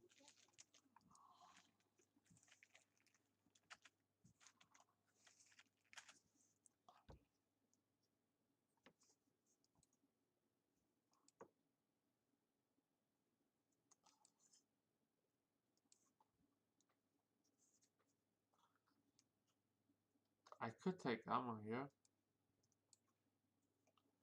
Okay, let's take armor.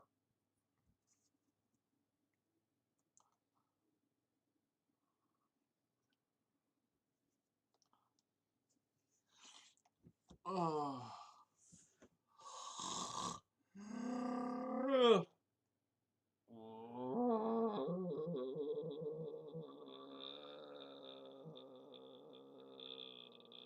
Why can't I not trade my runes to my heart?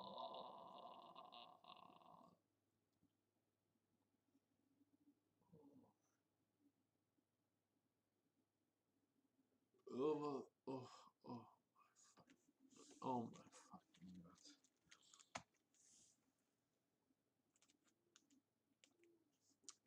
Be right back. 1 minute AFK.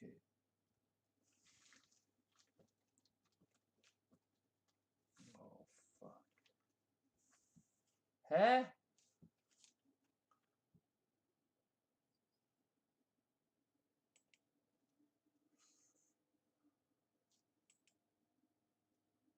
What the fuck?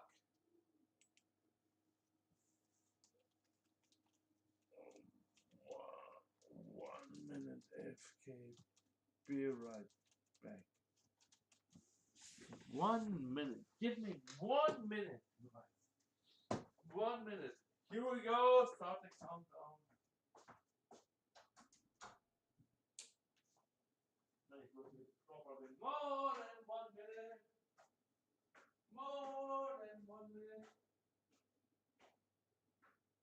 I'm not ready yet.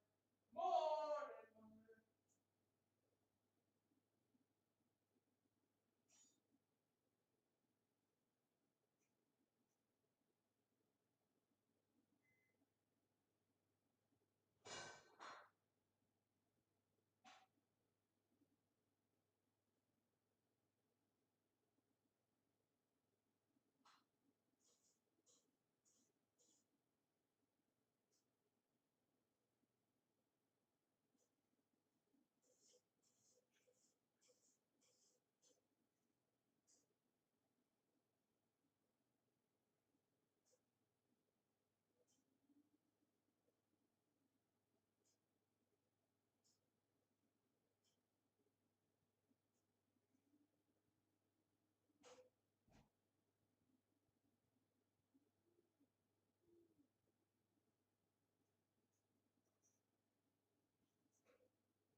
Hello again, YouTube.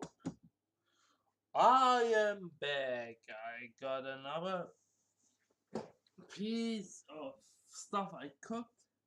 For me today it was mainly mice and beans.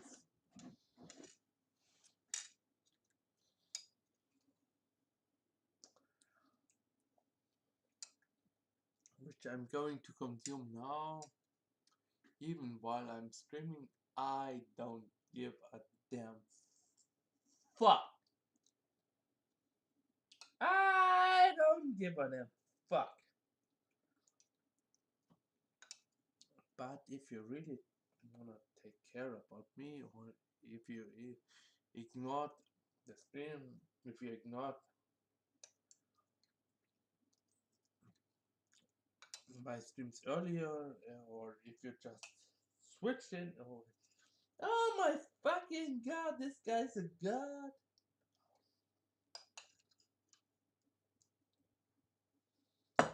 There might be a 1% chance that if you're one of these persons, okay, I don't care.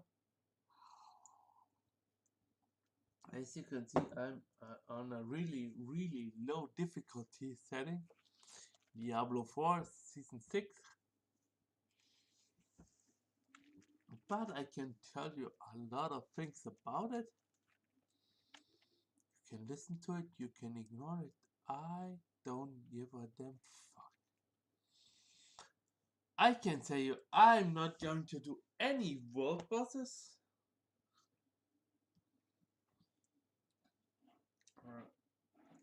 Until I've reached level 60, of course.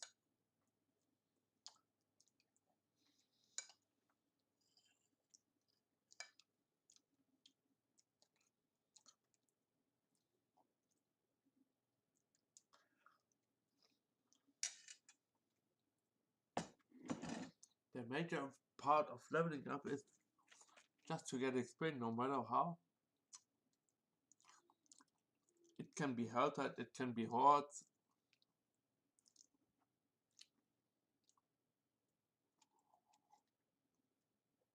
It can be the coolest City. I don't care what you do.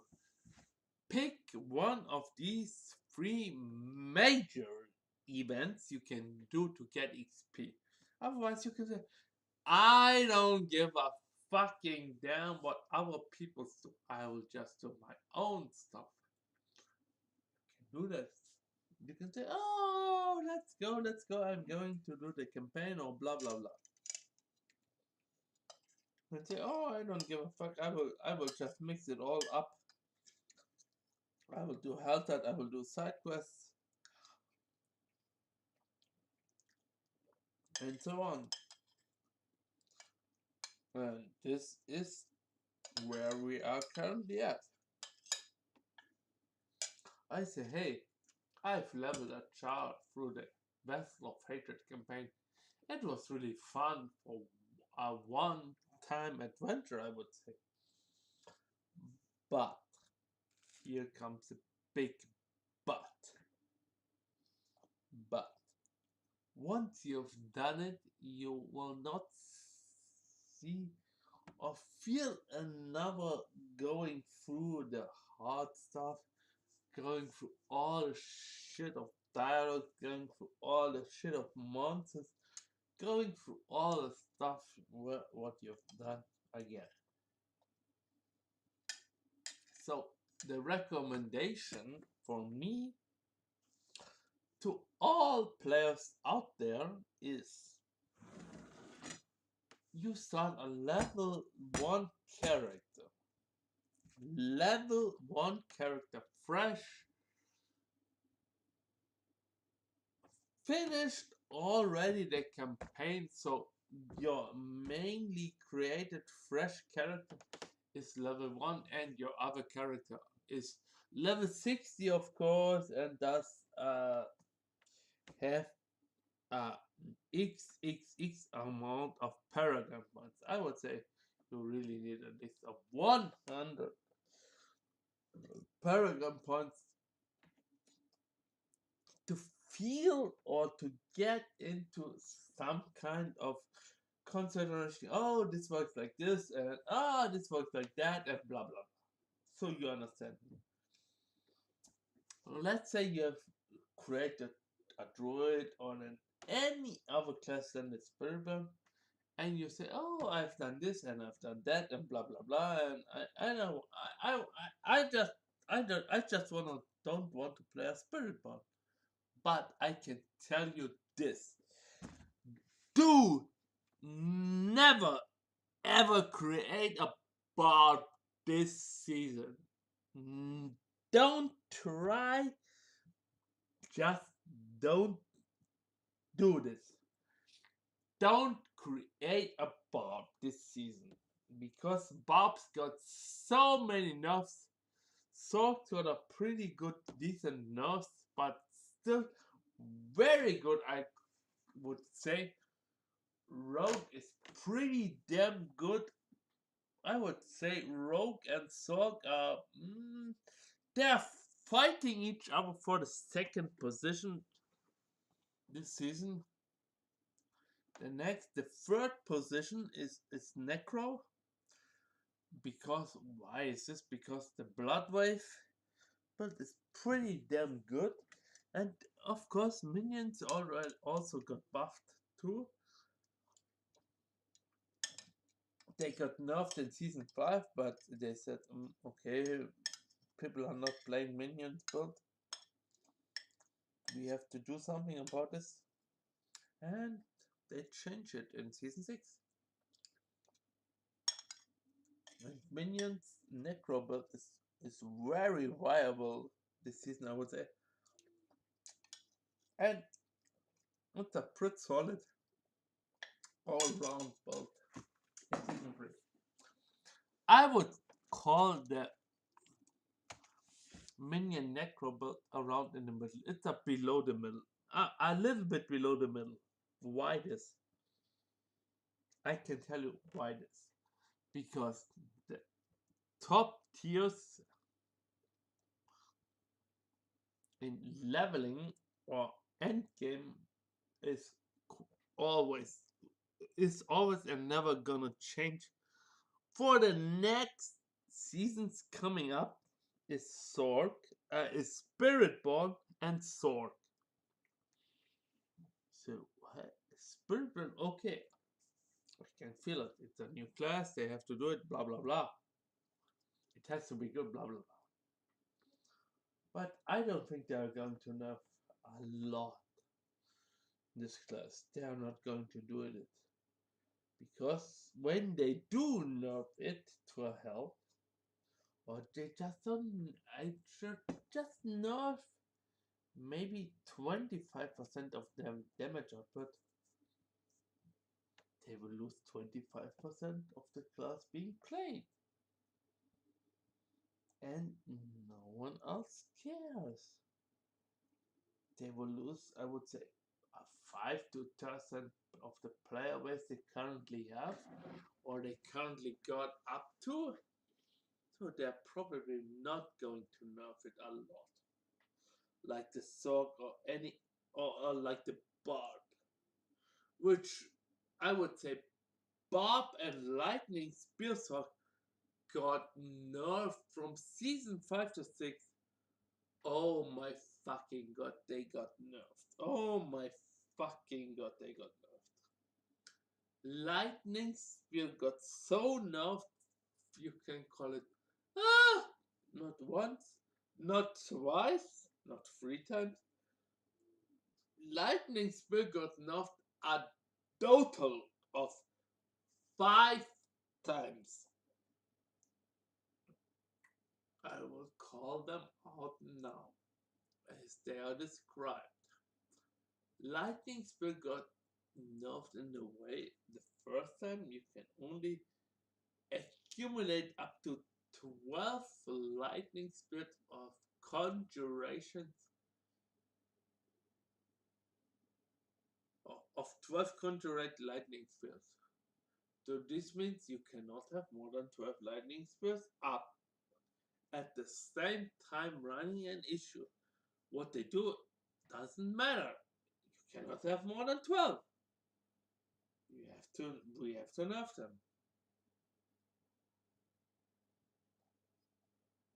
But the second problem with lightning spear is, I think this was a really main issue where I said, oh my fucking god, this build is so nerfed to hell. I don't consider it taking a real chance. Let's say You have a lightning spear build from season 5. We all know it's going down to item power 9. Imagine this.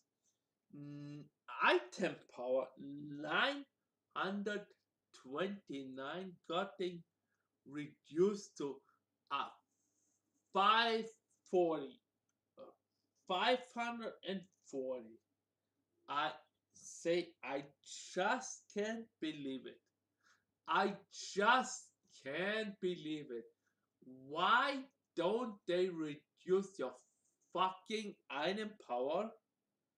If you finish the season 5 campaign and you really had a, I would say, maybe not a godly character, but you had a character which has almost done every season 5 goal you could achieve. That's what I did. That you at least reach level, um, let's say it's journey dependent. You have at least completed season 4, step 4 in the season journey, and let's say you have, okay, let's do it like this. Let's say you have completed Slayer on the journey in season 5. Your items shouldn't be downgraded to 540 and your character shouldn't be downgraded to 50. I would say this is totally bullshit. Why? Why? Why do you do to characters like this? Why do you reduce them to 540 and level 50? Why? The max level, okay, let's say you got reduced from 100 to 60. I would understand. I don't have a problem with this. Let's say, okay, your seasonal character from season 5 got dumped down to level 60. I don't care about this. Okay, I will take it. I will take it. But in the Paragon points, it's the same shit. You could, I don't know, could you achieve more than 250 Paragon points in season 5? I don't know. I don't know. I don't care. But let's say you didn't care about it. You ignored everything, you didn't read about anything. You would say you have a fresh level 60 character with XX Paragon points to spend. You just imported or created a new character bound around the same shit from season 5. So let's say you have made a freshly character with level 1, so you're of course around level 1 to 10, maybe level 20. I wouldn't say you've gotten far more because the season is not long online this month. Oh fuck. Oh fuck. I'm so tired. Oh man, ich bin so müde, Leute, ihr könnt euch das gar nicht vorstellen. Ich könnte jetzt den PC ausmachen und für mindestens 5 Stunden pennen.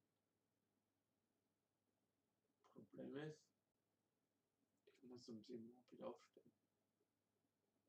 Ich danach mindestens 2 Stunden arbeiten muss. Probe arbeiten muss. Deswegen werde ich das jetzt so machen. Ich werde bis 11, 12 ungefähr zocken. Schauen, dass ich um 7 Uhr morgens wieder wach bin. Aufstehen. Das erledigen, was ich zu erledigen habe. Und dass ich gegen mittags, nachmittags, ich sag jetzt mal ab 12:30 Uhr, 13 Uhr wieder online bin. Für euch. Oder für jeden anderen auch.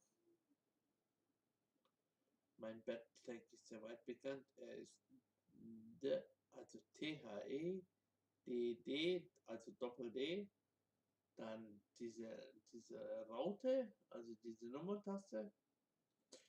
2, 2, 3, 4. Ich gebe euch noch einfach zu mir. Ich habe mit Diablo 4 seit über 2 Jahren angefangen. Seit Season 4 spiele ich eigentlich Diablo 4, kann man sagen, eigentlich ziemlich regulär. Ich spiele meistens die Season so für 3, 4 Wochen. Vielleicht auch 5 Wochen, aber danach bin ich eigentlich meistens, ich sag mal, eher nicht mehr zu sehen, also relativ inaktiv. Ich bin natürlich in dem Clan, ist klar. Ich bin in dem Clan UNP, auf Deutsch gesagt unpredictable, also unberechenbar. Wir haben noch ein bisschen Platz. Wir sind ein relativ kleiner Clan, der regelmäßig eigentlich da ist. Aber ich würde mich natürlich über 1, 2, vielleicht auch 3 reguläre Besucher oder auch Chat oder einfach Leute, die regulär da sind und einfach Interesse haben, den Clan vorwärts nach vorne zu bringen, also ein bisschen mehr reinzupushen sozusagen. Ich war lange Zeit selber Member in dem Clan, ich bin jetzt Offizier geworden und habe gefragt, ob ich vielleicht auch Offizierstatus kriegen könnte beim Clan-Leader, und er hat den mir natürlich gegeben, weil er hat ja selbst gesehen, er ist natürlich, ich sage jetzt mal, der Clan-Leader mit seinen 1 oder 2 Leuten, die er halt unter sich hat, ist er natürlich immer noch ganz weit vorne dran, aber ich bin nicht so weit hinten dran.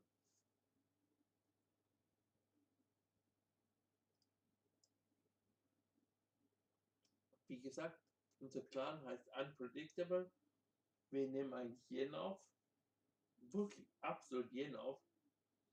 Ihr solltet, aber ich sage es euch wirklich, ihr solltet mindestens einmal pro Monat einloggen.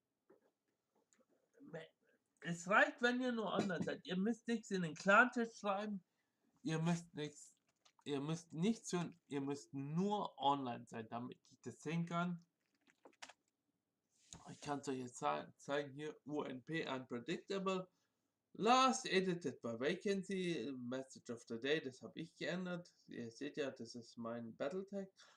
Und da ich Offiziersstatus habe, ich bin der Einzige, es sind 8 Leute momentan online von 99. Ihr seht ja hier, das ist unsere Clan-Mitgliedschaft. Wie gesagt, ich kann es euch jetzt nur so zeigen, was halt momentan zur Sache ist. Ihr seht, wir haben Leute, die wirklich eigentlich regulär da sind. Das ist Vacancy, das bin ich. Das ist Puxor. Und dann wird schon, weiß ich nicht, dann wird schon eher selten.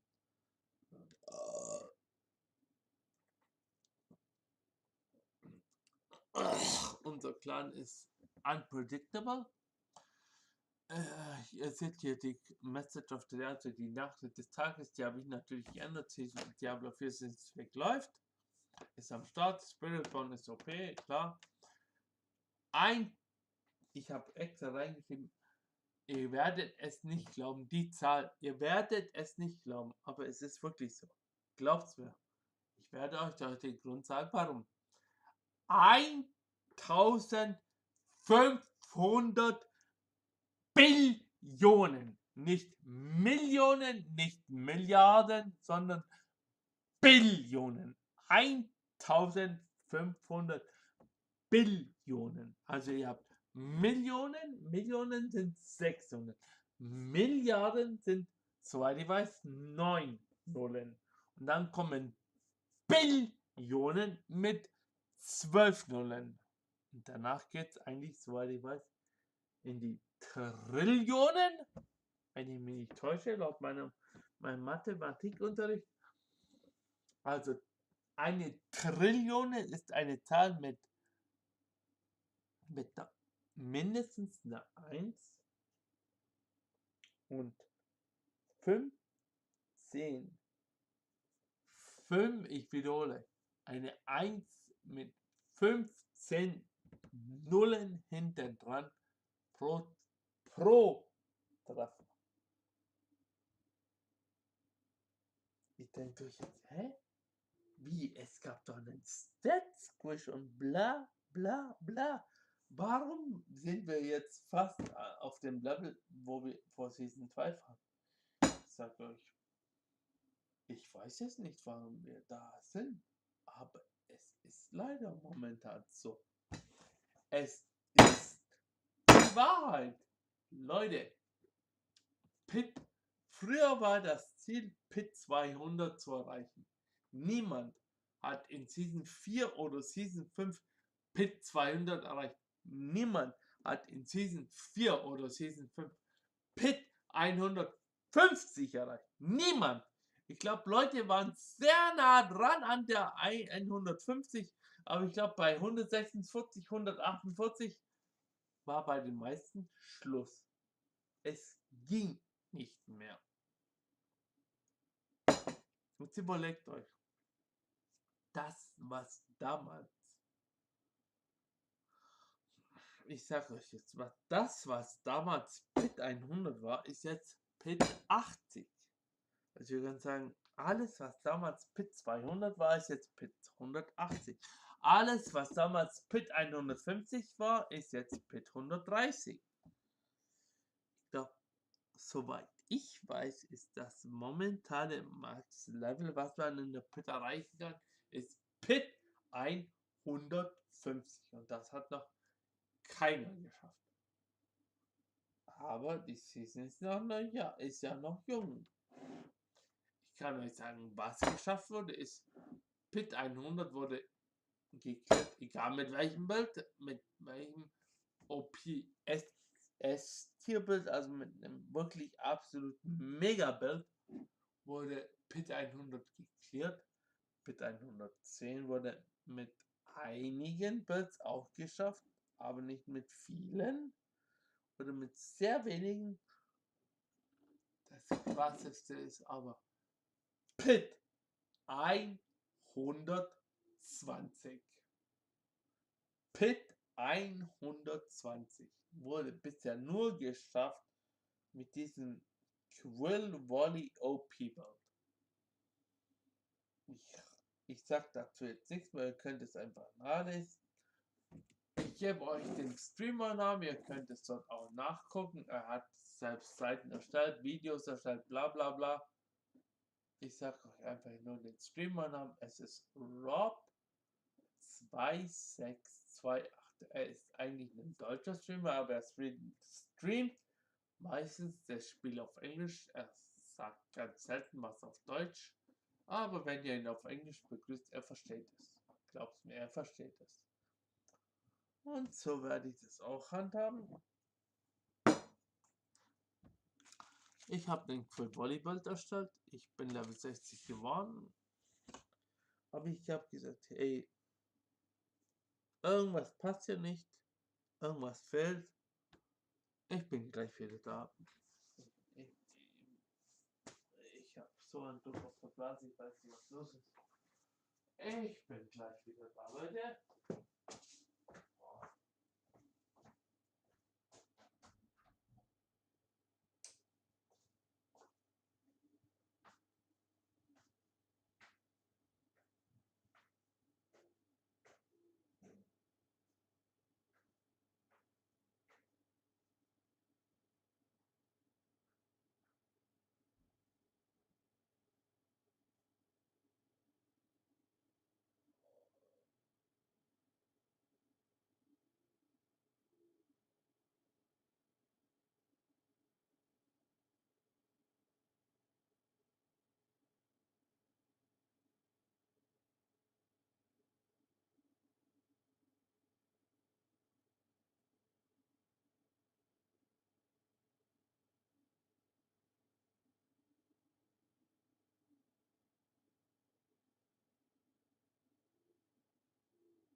Oh, bin ich müde. Oh, ich bin so müde.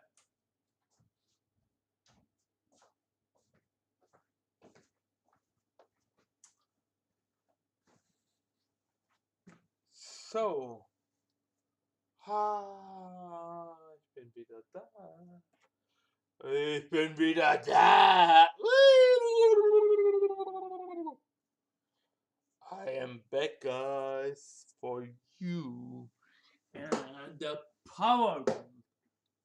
So. Also, wie gesagt, ich spreche jetzt immer wieder mal auf Deutsch. Der Stream sollte eigentlich nur auf Englisch laufen, aber ich habe keinen Bock auf Englisch zu reden. Deswegen labe ich jetzt auf Deutsch. Wie gesagt, Rob hat aus seinem Quill Volley eigentlich das Max, also wirklich das Max rausgeholt. Erst hat er gesehen, ein Bild von Ace of Spades, glaube ich, heißt der Streamer, der irgendwie Overpower benutzt hat in seinem Bild. Und irgendwie hat Rob gesagt, das sieht ganz gut aus. Lass mal testen. Lass mal testen, wie weit wir das Bild bringen. Und ihr werdet es nicht glauben. Dieses Bild, was Rob entdeckt hat, geht von Billionen Schaden pro Treffer in die Trillionen. Das sagt euch jetzt, wischt du mich verarschen? Millionen hat 6 Nullen, Milliarden hat 9 Nullen, Billionen hat 12 Nullen. 12 Nullen. Du willst mir jetzt weismachen, dass seit dem Stat-Quiz trotzdem noch solche ultra krassen Builds oder Schaden pro Sekunde existieren? Diese Antwort kann ich euch absolut mit Ja beantworten. Ja, es gibt diese Builds. Warum ist das möglich? Sag jetzt mal, wenn ihr wirklich in die Materie einsteigen wollt, ist das ganz einfach. Je mehr Leben oder Barriere oder Barrier ihr habt, desto mehr Schaden verursacht ihr. Habt ihr 10.000 Leben, verursacht ihr halt nur noch XXX Damage. Habt ihr aber jetzt 15 oder mehr an Leben und an Barriere, verursacht ihr dir XXX plus XXX Damage. Und alles, das meiste multipliziert sich damit. Was Gott verdammt nochmal absolut gestört ist. Wenn ihr andere Klassen hernimmt. Ich würde sagen, nach dem Spiritborn, die zweitbeste Klasse ist der Magier.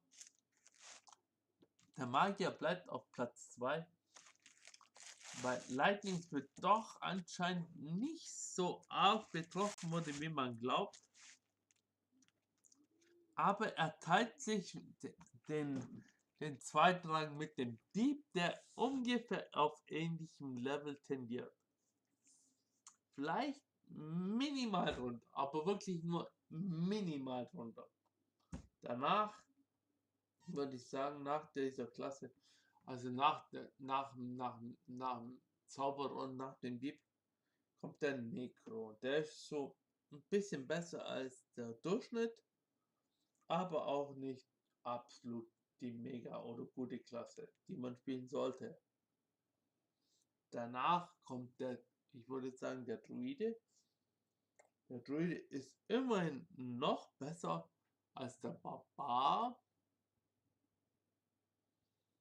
aber verliert den Platz an den Necro, weil Necro-Builds wurden gebufft, Necro-Minion-Builds wurde auch gebufft. Druide wurde auch zwar gebufft, aber hat halt trotzdem das Problem mit diesen blöden Hingaben, was absolut eine Katastrophe ist. Also da müssen die sich einfach was einfallen lassen, mal endgültig. Das Seit 2 Seasons labern wir gegen Blizzard. Ändert dies, ändert das. Ändert diese Geistbeschwörungen, ändert, was weiß ich, keine Ahnung. Aber ändert irgendwas an der Klasse, was positiv ist.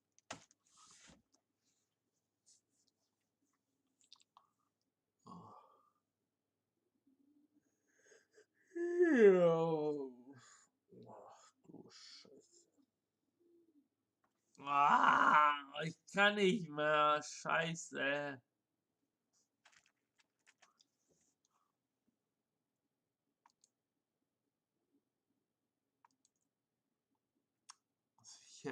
Ich habe momentan auf dem F-Name-Quest von maximal 40.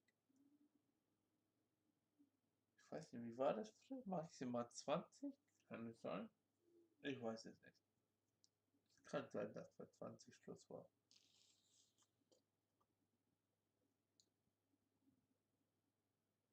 Also, ihr habt jetzt einen neuen Spiritborn angefangen, seid jetzt langsam aufgestiegen. Bis Level 10 könnt ihr eh keine Elixiere oder irgendwas benutzen, was euren Schaden, sagen wir mal, deutlich erhöht oder eure Angriffsgeschwindigkeit oder Bewegungsgeschwindigkeit deutlich erhöht.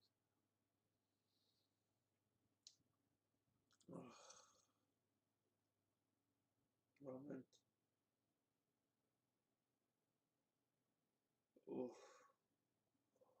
Scheiße.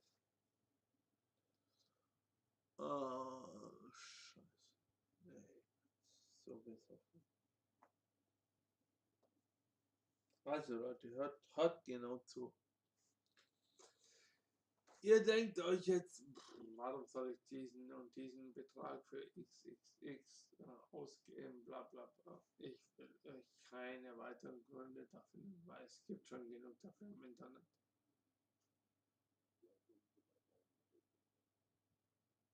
Ich sag euch nur,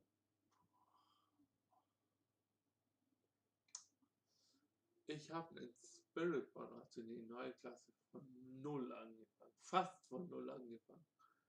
Ich habe nur dieses Renowned aus den Regionen 1 bis 4, also Fractured Peaks, Terriga, Dry Steps und Havisa hatte ich Intus. Danach, auf gut Deutsch gesagt, danach so ungefähr. Oh. Ja. Du Scheiße, ach du Scheiße,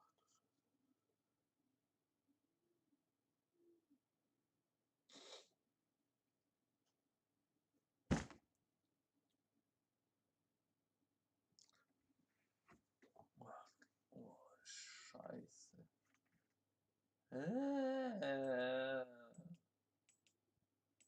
Hallo.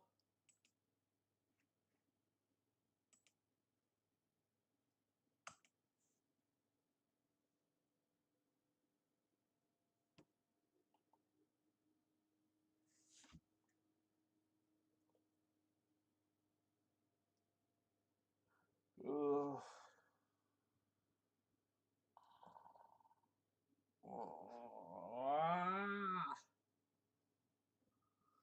Ach du Scheiße. Leute, es ist nicht mal 9 Uhr.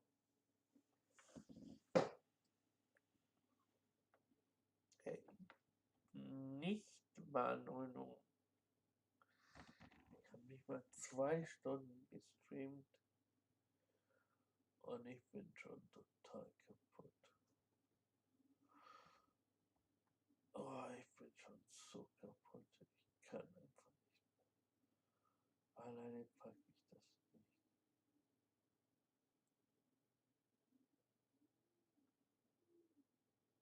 Oh, okay, egal.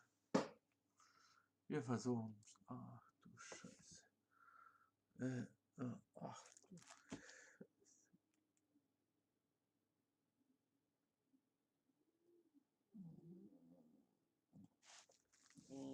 Oh. Okay, Leute. Ich bin zwar wieder da, aber ich brauche ein bisschen. Ich muss kurz auf den Eternal Run warten.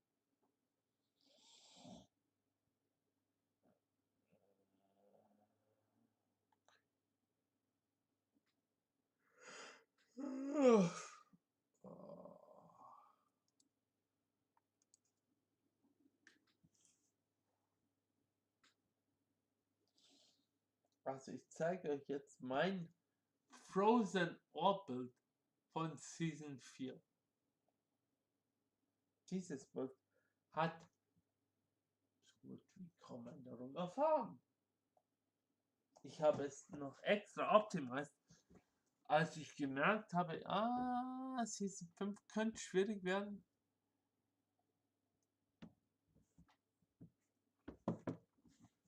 Lass mal optimieren. Ich bin in der Schwierigkeitsgradstufe Penitent, also das höchste, was eigentlich geht.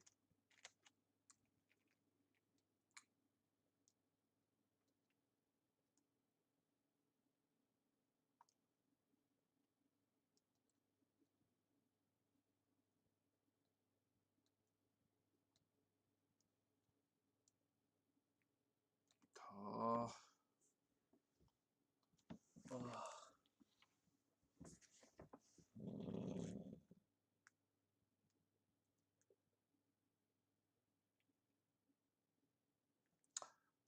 Kiowa Shot habe. Wieso? Das kann nicht sein. Kiowa Shot. 29 von 38 Quests erledigt. Hey, wieso nur 29?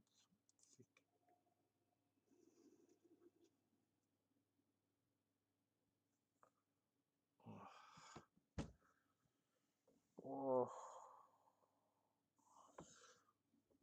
Oh. Also ich erkläre jetzt ein bisschen was über dieses Frozen Orbild. Ihr wisst alle, in Season 4, ich weiß nicht, es ist schon fast ein halbes Jahr her. Das war diese Season, wenn ich mich nicht täusche, Season of the Infernal Lords, wo sie den ganzen Umbau gemacht haben. Wo sie die ganzen Items geändert haben. Loot Reborn ist, glaube ich, das Season-Thema. Genau, Loot Reborn. Und das ist mein Charakter. Oh, ich gehe jetzt mal kurz hier rein. Weil ich da noch ein paar Änderungen vornehmen muss. Ich behalte das ist klar.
Season 5 habe ich eigentlich nur. Speedy Orb hat das genommen, aber das ist scheiße.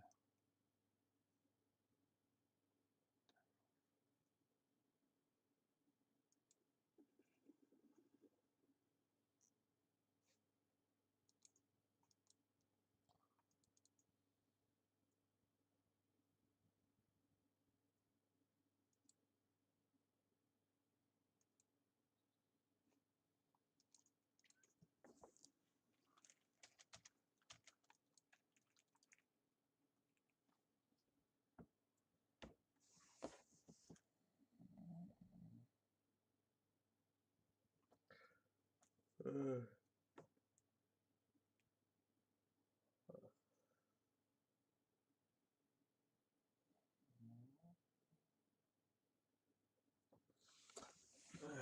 Bin gleich wieder da. Ich hab Hunger.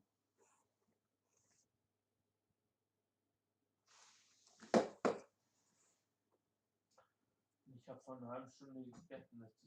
Das ist echt ein Problem bei mir. Ich kann auch mal so viel essen. 2, 3 Portionen. Normale Portionen. So. Geringe Portionen. So. Das hier ist Sackgasse.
bis 2 Wochen gereicht.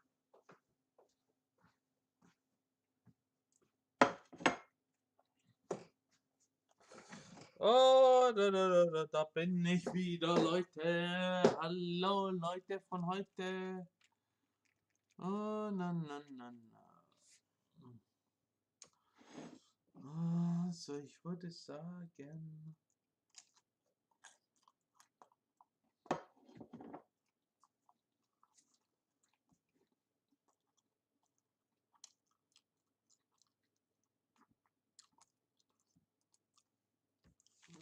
Investigate.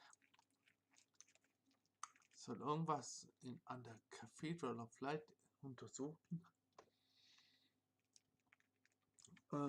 Ich weiß es nicht mehr. Wrestle of Hatred habe ich eigentlich durchgespielt.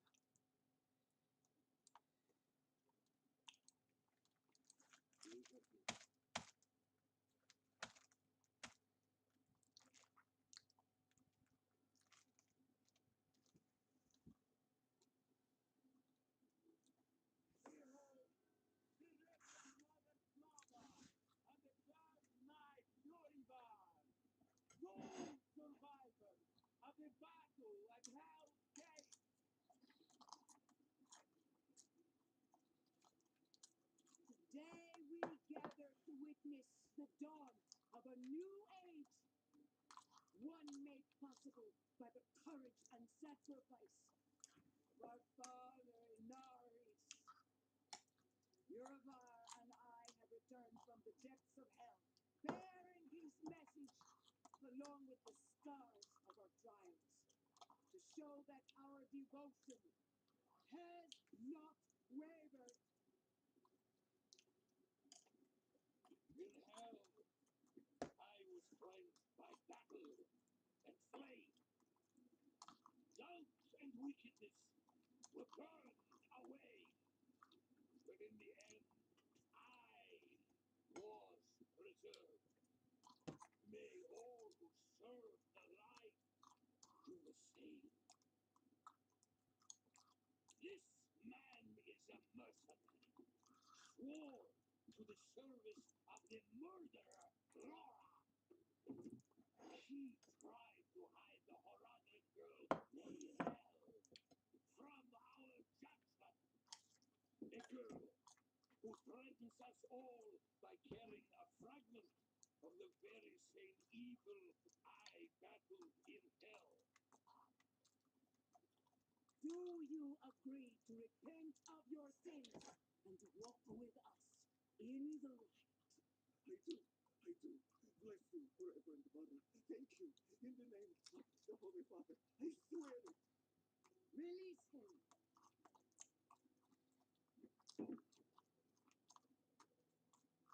With all due respect, Reverend Mother, Father Inaris' mercy was great, but did he not also preach justice? Where then was the mercy for Joseph when Loran slaughtered him? What does it say about the cathedral if we allow such sin to go unpunished? Neither Loran or the girl have been found. We have gained nothing. So tell me, is she owed no sin? Or is it justice? Justice! Justice! Justice! No! No, please! I told you everything! I repented! No!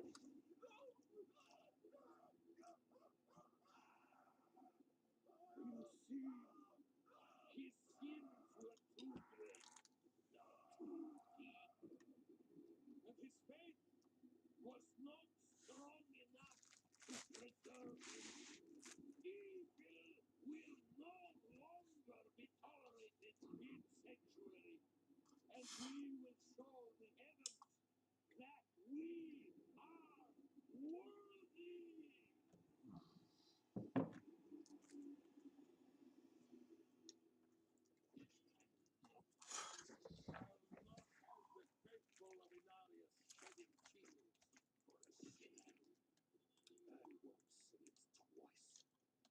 your decency clear off. And you, your brother's abandoned lapdog. Is that right? What a dismal, faithless existence. That's the problem with you and Horadrim. Such thinking always leads to hubris, and hubris leads to failure. Lorath's no stranger to it. Buried his own soul. Chased away the little one that brat, Mayrel. Only comfort left for him is at the bottom of a bottle. Tread carefully, wanderer. Judgment hungers for you both. And outside the city walls, not even our reverend mother will be able to stay its hand. Das finde ich echt komisch. Ich habe ja eigentlich eingestellt, dass ich die Kampagne skippen werde. Und trotzdem muss ich sie jetzt durchlaufen. Deswegen sage ich mir, egal. Okay, let's go. Wir machen die Kampagne.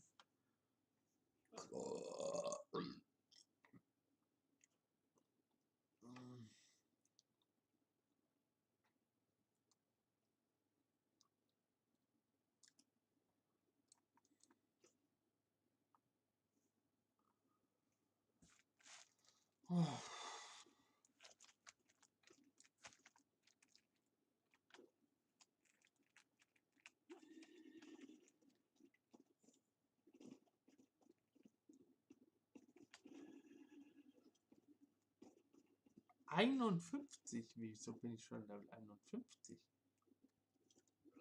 Oh, Penitent. Penitent! Penitent! Das ist zu hart. Also das ist selbst für mich zu hart. Zu spielen, dauerhaft zu spielen. Also ich würde zwischen hart und Expert.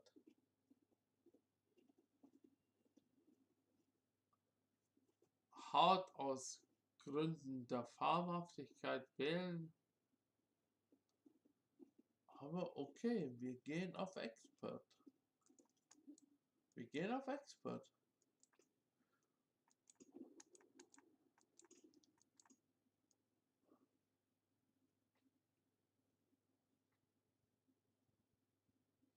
Ich meine, ich habe ja nur noch 9 Levels. Bis zum Ende. Und ich verstehe es nicht. Wieso muss ich die Campaign nochmal spielen jetzt? Egal, ich mach's mit euch schnell durch. Ich mach's mit euch wirklich. Ich ziehe jetzt durch. Ich skip alles. Alles, was geht.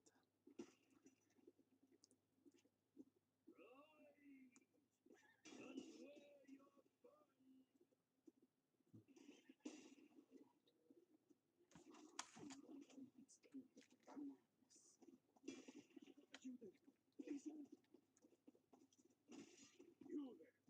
Why do you approach the house of a known heretic? Deny me again, and you will join the condemned sea. I will ask only once more. What do you know of Lorath Nar? I know that he's a recluse and a drunk. But he's not the one burning people alive. Silver words from a sinner's tongue. You will atone.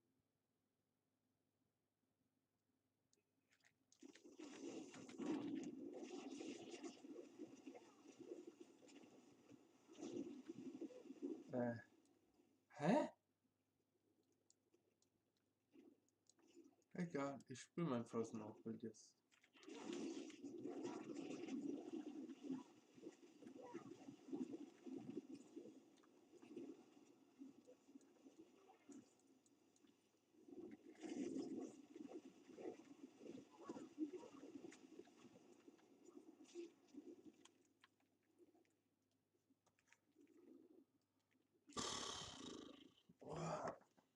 Ich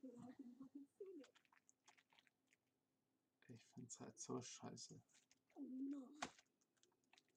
Walter. So many corpses.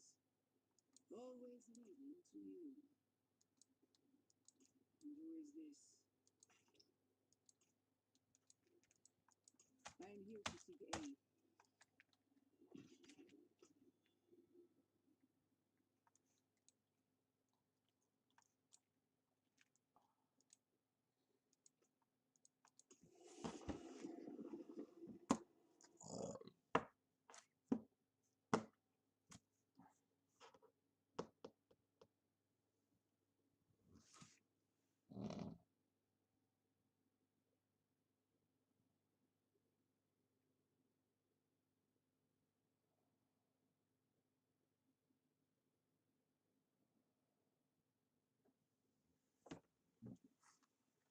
Oh, Mann. Oh, come on.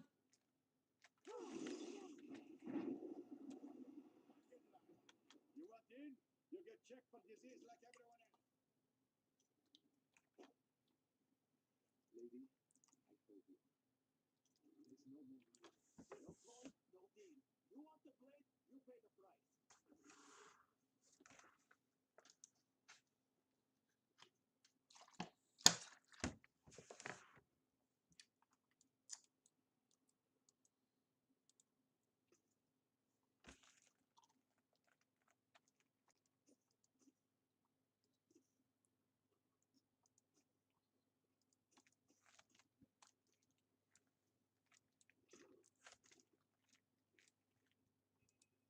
Smithing fit for an iron wolf. Axes, armor, pots and pans. I can break that doll.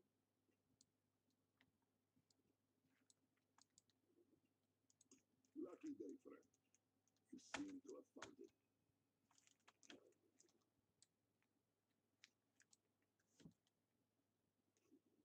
Faye, we have a guest. Yes, Papa.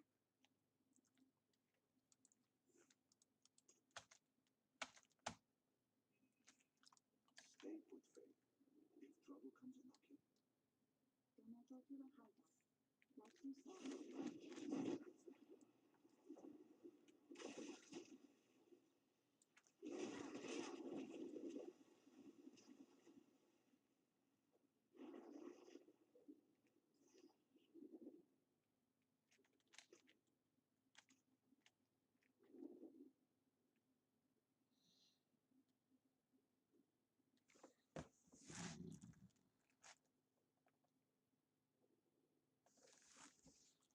Ah.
Ah.